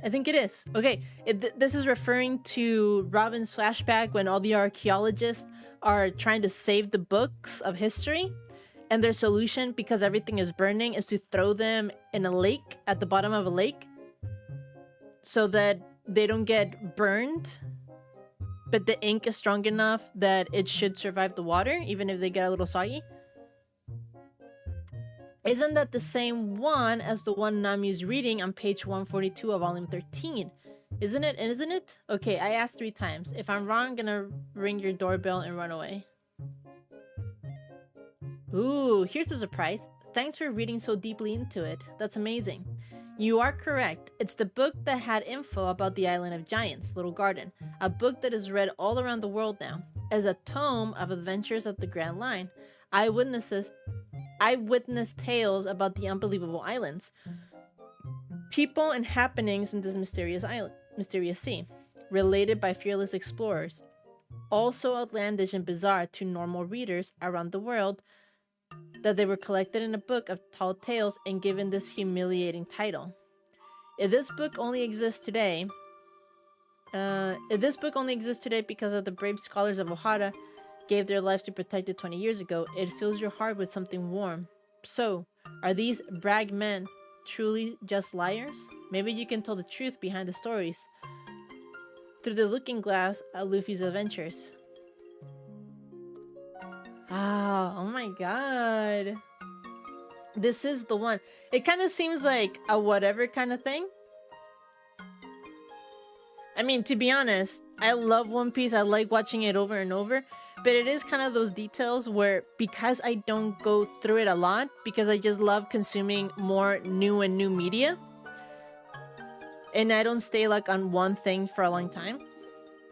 And that's why I like following content creators that do like deep dives, analysis, and especially theories that I get to appreciate what this kind of thing actually is.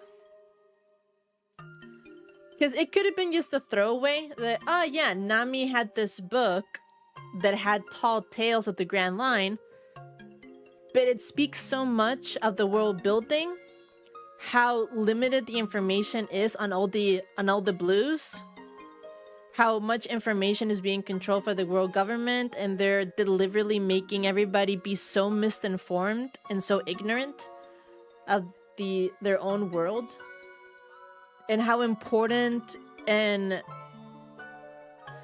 everything that the Ohara archaeologists did to protect this kind of information. Because Nami has this book, and to her it's just a fairy tale, and it kind of has some related information to the Grand Line when they go into it. But the theory is that the person that wrote this book is probably a giant or somebody that has gone to Elbath. And it is somebody that has gone to these islands and wrote some of the information. And when it made its way outside of the Grand Line, because people in the east, north, south, and west blue, they're so disconnected to everything else, and they're very kind of average, most of those blues, that to them is like, this seems ridiculous, this would never work.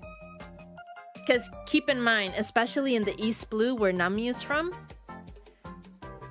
it is the weakest blue, it's the chillest one, and quote-unquote the safest sea. So to them, devil fruits are super rare. They're considered also legends. Like, some people have gone all their lives without even seeing a single person with a devil fruit. Like, they're just that rare. We're seeing a lot of people with devil fruits because we're following the protagonist, and of course we're gonna see antagonists and villains with devil fruits. But if you're just a regular Joe, you might never see somebody with a devil fruit power.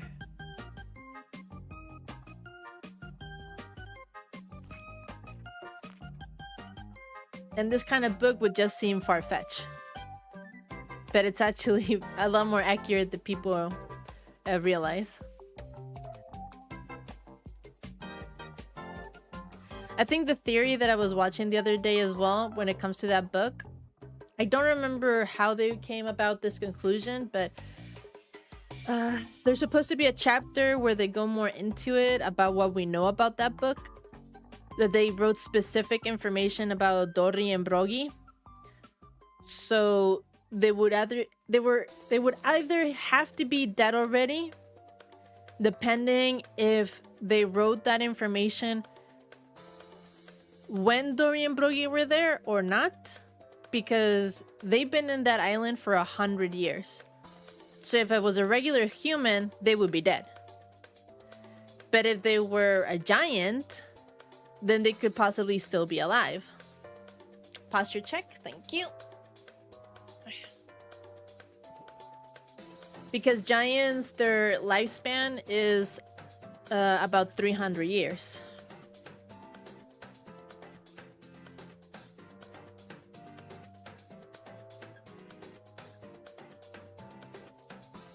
Why is Oda giving a Spanish number lesson here?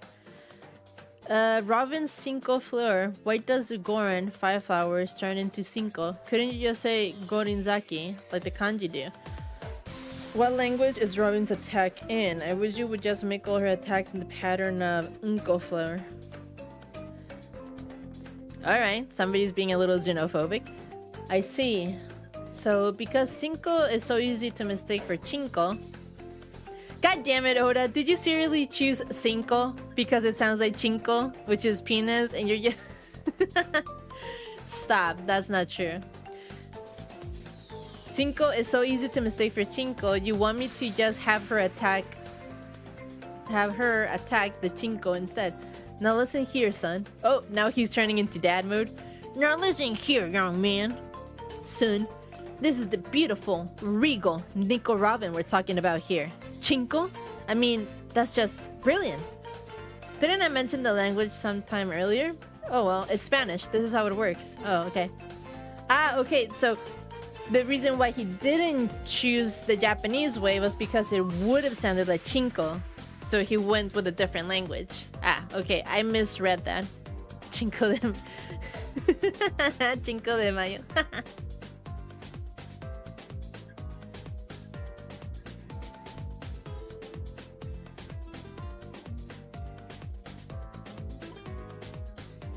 Oh, so he did get the names of Sodom and Gomorrah from the Bible. It's just not thematically related. I wonder if, because these questions were more than 10 years ago, and at this point of the story, there are some themes that can be kind of attributed to almost biblical themes. So I wonder if maybe the Oda of 18 years ago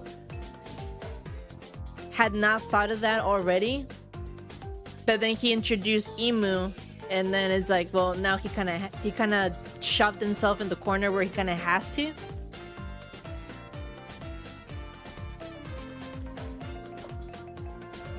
Yes, now you know how to say penis in Japanese. You chinko head.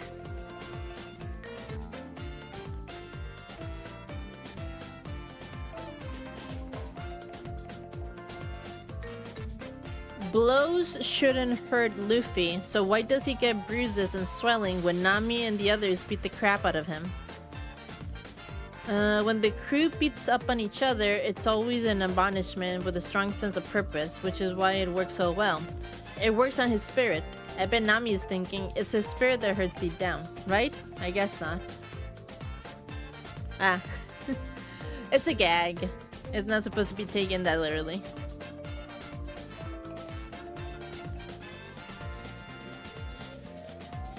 Oda-sama, we send you a letter in the feelings of all of France. I write you this message as a representative of a French fan site of over 1,000 members. We hope to show you, and especially the fans in Japan, that there are One Piece fans in other countries around the world. I think, if I'm not mistaken, the second biggest fan base of One Piece is actually France. As far as I'm aware, because I'm basing this off of fan-made comics. Like the fan bases that actually make more merch and whatnot like that. And I do believe most of it is actually, it's France, and then after France, Latin America. Because, you know, back in our days when we used to watch anime on YouTube, a lot of the fan subs, you could only find them in two languages, Spanish or French.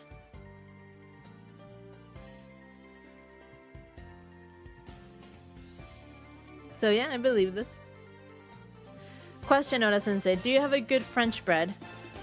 I am French, so I need a yummy French bread to begin the SBS. And lastly, oh shit, they wrote that in French. Quelle la volonté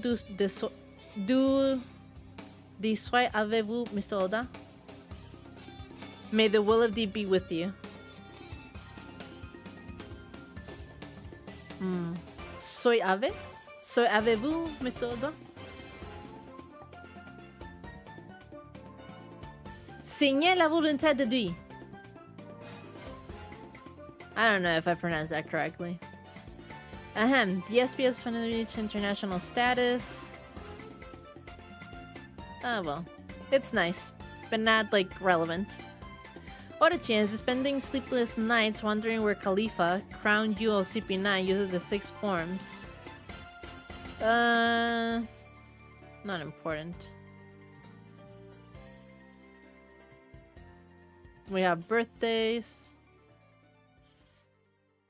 Question: if God Ennies were to descend to the Blue Sea, how much would his bounty be? Also, what would happen if he did that? Would he rule the Blue Sea? Actually, that's a very good question. I see. Interesting question. Knowing how tricky he would be to beat, I'd imagine he could reach as much as 500. Ooh, That's the bounty that Luffy reaches by the time he's in not in Paradise, New World. I think that's after Dressrosa. No, not Dressrosa. I think it's Wano. That's his bounty after Wano. I'm trying to move as fast as I can, and somehow you still read them. Luffy was lucky to be rubber, but like Luffy said, there are all sorts of even crazier guys down on the blue sea. Anaru would not rule it.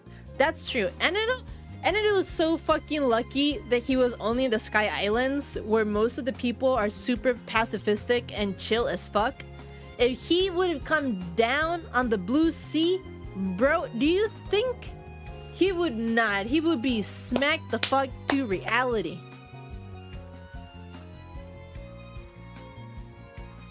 But I do consider this a little bit relevant, so I'll take it.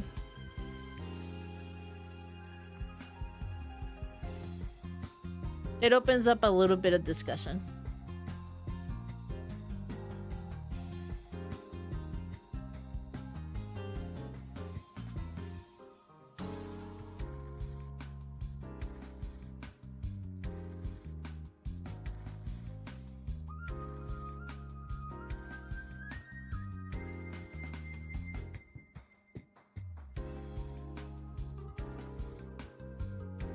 Oda Sensei, I have a question. The part about the... Oh, I hate this word. Klavauterman in volume 35, chapter 351. Was that your idea, or does it come from something in real life? Please tell us.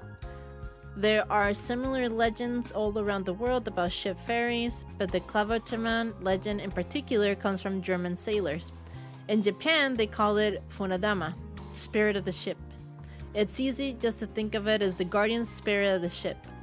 They believe that a Klavauterman lived on the ship, so would sail safe and sound.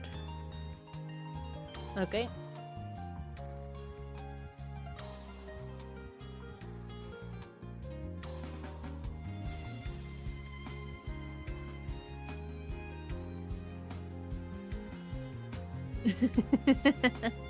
That is true. We are not the ones.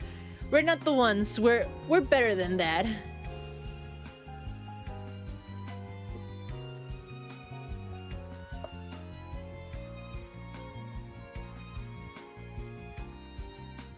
What the fuck is that? What is this?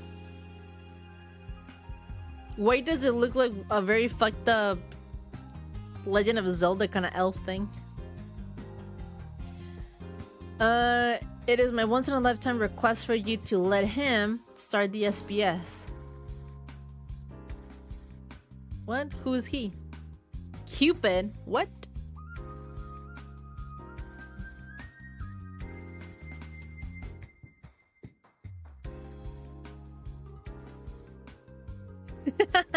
Oda can be so sassy.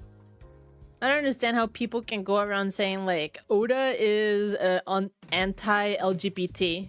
When it's like, you're an Okama, right? And he's like, no way, honey. Did he do a very good job maybe at some of the things? No. But you know what? My man's is trying. He is 50 years old and he's still learning and trying to be hip. Okama is it's a word that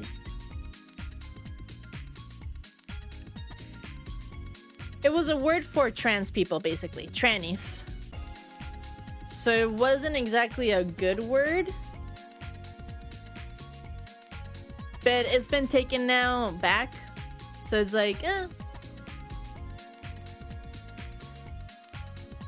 I don't keep up with modern Japanese lingo, so I don't even sure if the community has a different word that they use instead of Okama. Okama is the only word that I've ever heard in Japanese for people that are not straight. Because I think they use that generally. Lesbian? Okama. Gay? Okama. Trans? Okama.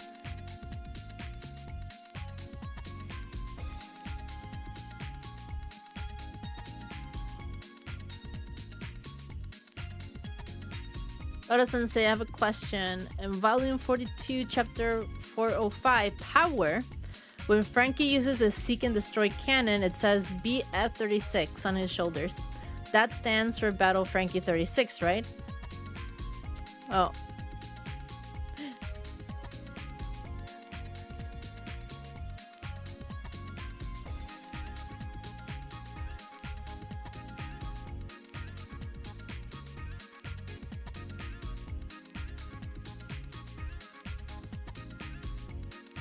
Oh, he tattooed himself with the BF-36 for that. I didn't know that. That's bittersweet. But I won't add that. It's been kind of wondering for a while. What was Komadori's mom like? We don't need to know what Komadori's mom was like. Sensei, I can't help but wonder what the 8 members of CP9 looked like when they were kids, especially Lucci-san. Please draw them. Yes! Now this is good information.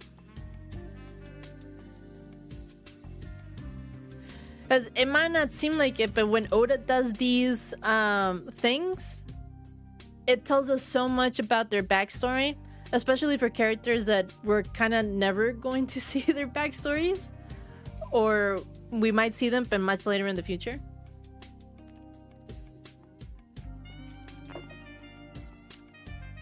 But it's a lot of analyzing.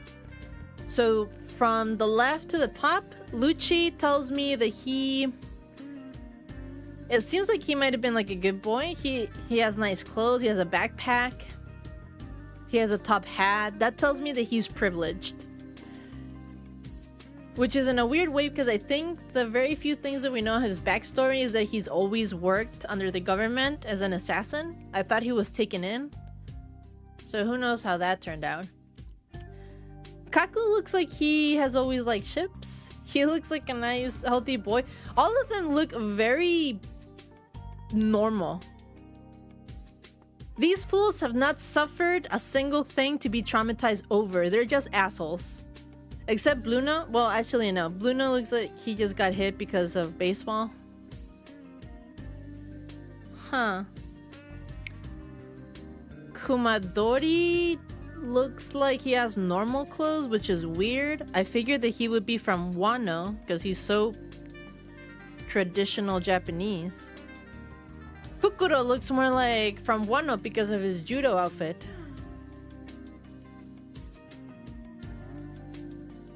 And apparently Spandam has always liked elephants. Has a fucking elephant as a pet. I hate Spandam.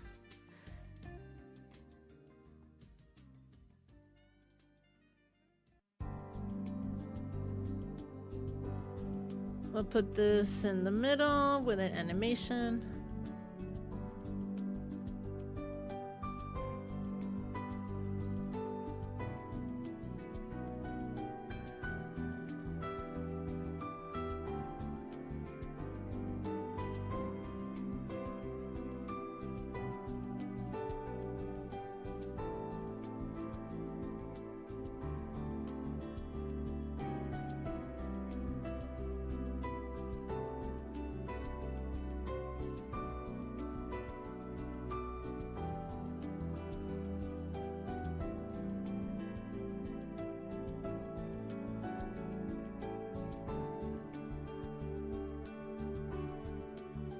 Oh, it's because all of them had to look for a key. So when Khalifa was finally defeated, I guess Nami had to...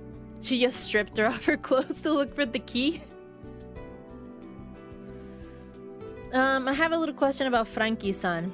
He was adopted at age 10, began building the sea train at age 12, finished the Express 10 years later, which is 32, which would make him 22. And 4 years after that, met with the accident from 8 years ago. Which would mean he's 34 years old. Can someone really be so nutty at that age? Before doing the calculations, I assume he was 18 or something. Yeah, so you calculated his present age. That's right. Frankie is 34. Isn't that what makes him cool? I mean, that basically means he's just a total freaking perv.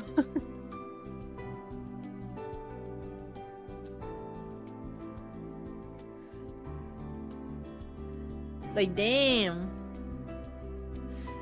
This is crazy because I feel like at the back of my mind, I knew that Frankie was in his 30s, but it didn't really...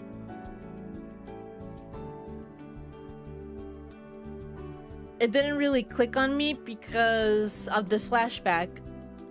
Because in present time in the story, Frankie is 34, right? And you kind of see him.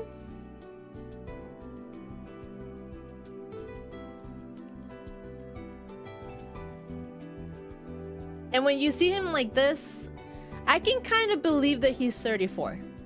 He has a lot of body hair. He doesn't, I don't know. At least to me, it's like, he's 34? Okay, I buy it. But then...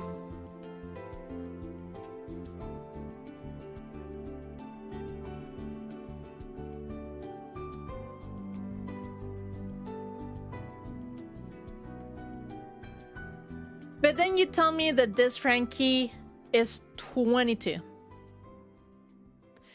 I thought this was Frankie in his teens.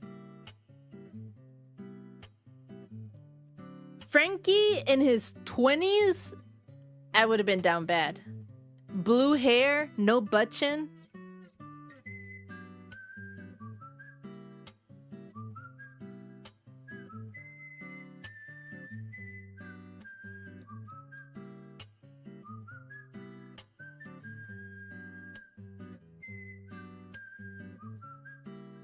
It's just, I find it harder to believe in what Frankie looks like at 22 than what he looks like at 34. I mean, a little bit, but also keep in mind about Frankie's butt chin, okay? Because look at that jaw. That's a normal ass jaw. He didn't have a butt chin. He didn't grow up with one. He doesn't have one. He had an accident and he had to basically have plastic surgery. He decided to give himself butt chins. Plural. Not only one, he gave himself 2 butt chins.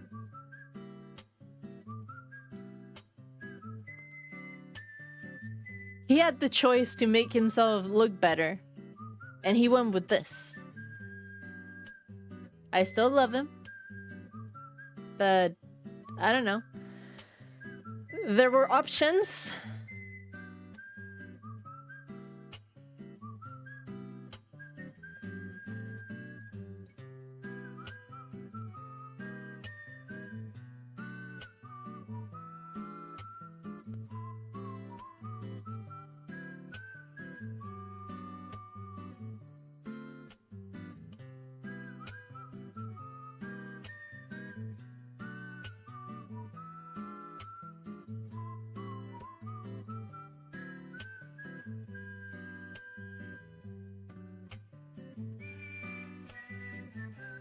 Okay, what's next?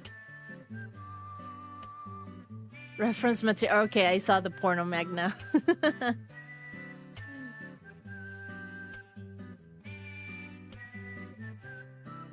Oh, a question from Korea. What is this thing between the waist and legs of the One Piece logo? A skirt? Oh.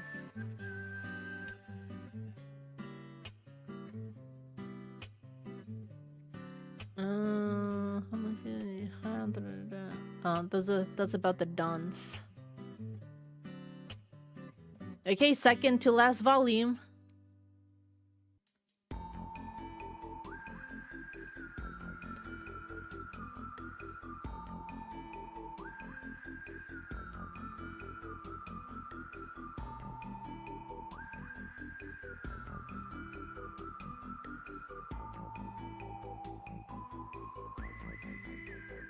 Wait. Orochi, out of the 6 forms, I want Tekkai most of all. But just how hard does it make you? I mean, some places it's really important to be hard, you know? What exactly do you people want from the section?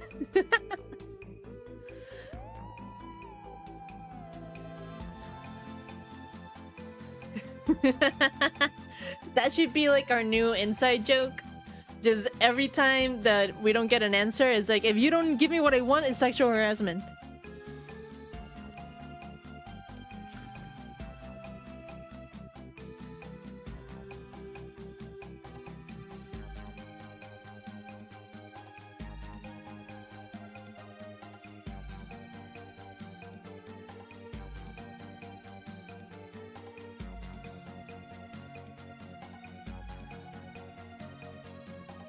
Oh, this is about... Yes, I was wondering this the other day. If Kokoro is a mermaid, then why the fuck isn't Chimney a mermaid?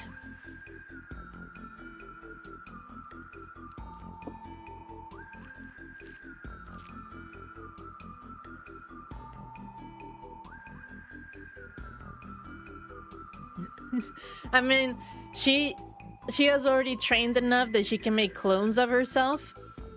So making extra boobs is not out of the question. If Kokoro-san is a mermaid, why is her granddaughter Chimney a normal human? Don't mermaids pass on genetic information? Kokoro-san came here from Fishman Island out of respect for Tom-san. When she was a young mermaid, she married a young human man from Water 7. What? No! Kokoro isn't married to Tom-san? What?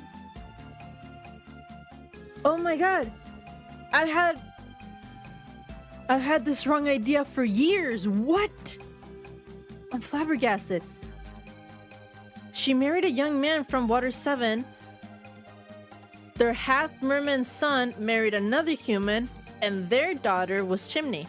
Chimney is therefore 1/4 mermaid, so she's a very good swimmer.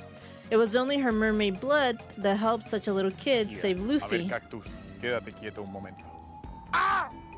Ni siquiera tú me sirves para algo. Okay, so then...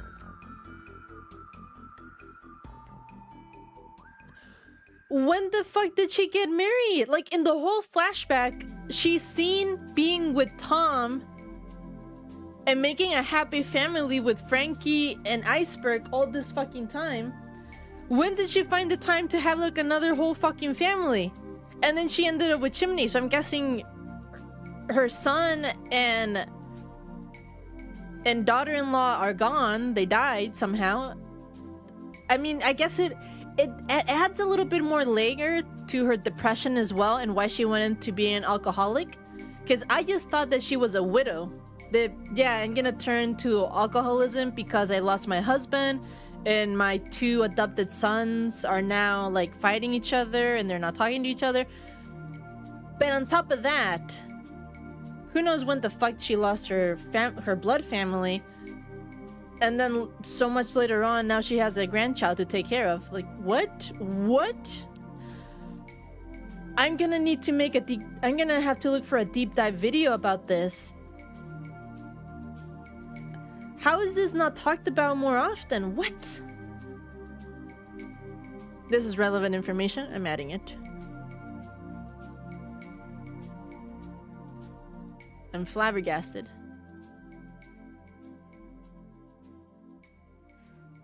In chapter 422, it said that Rob Lucci killed 500 hostages and took the captain's head. Why did he have to kill the 500 hostages? Because he's a dick, that's why. I know. What? I know. Why? It's terrible.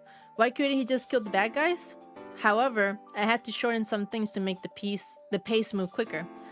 Lucci is a man who believes that weakness is a sin. Therefore, if these soldiers were weak enough to be captured and exposed the country to danger, they could do the same thing again in the future. So he arrived at the answer that these weak soldiers did not have the right to live and took action accordingly. It's a hair-raising philosophy. Thanks for beating him, Luffy. See, he's a dick.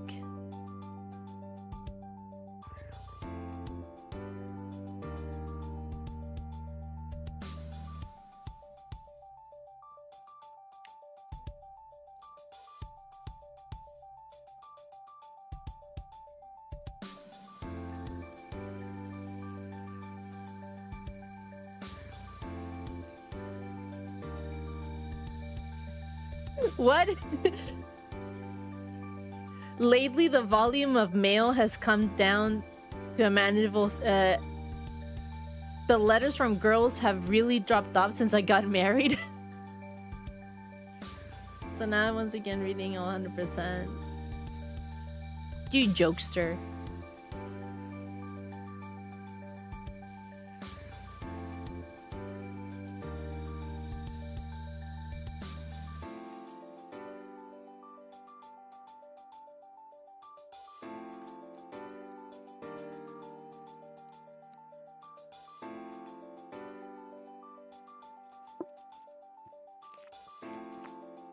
Actually, that's a very good question. I got a question about devil fruits. If Kaku and Khalifa said they wouldn't know what their devil fruit were until they ate it, how come Shanks knew what Luffy's Gomu Gomu no Mi was before he ate it? Nowadays, we know why Shanks knew about the fruit. We still don't know what his intentions were, but we know more about Shanks' side. It is weird now that I think about it. Why were they not aware about Kaku and Khalifa's? Because they were given by the world government and they know exactly what fruit they have. Because they always do a draft for the admirals to choose the strongest fruit to give to their strongest marines. Well, I think I'll eventually get to explaining more about devil fruits in the main story, but you see, there's a book of devil fruits. It has info about all kinds of fruit names and abilities, but few of the fruit can actually be identified by their shape. In the case of the Gomu Gomu no Mi, there was a picture and everything, but for Kaku and Khalifa, they were talking about how they wouldn't know until they finally had eaten the fruit. Huh. Okay, Oda, okay. I kinda don't believe you on this one.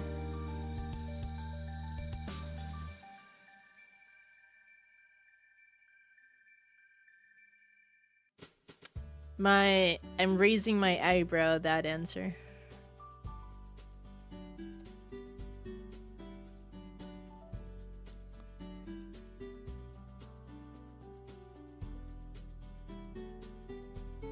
Final one. Oh. No SPS for volume 46. Okay. It's almost 10 p.m. My mom is sending me messages that I need to leave and I need to drive. So that's it for today. Pokemon stream next week, Tuesday night, not Monday night. So I'll see everybody in a week. Yes, yes. Have wonderful nightmares. Bye bye, bee.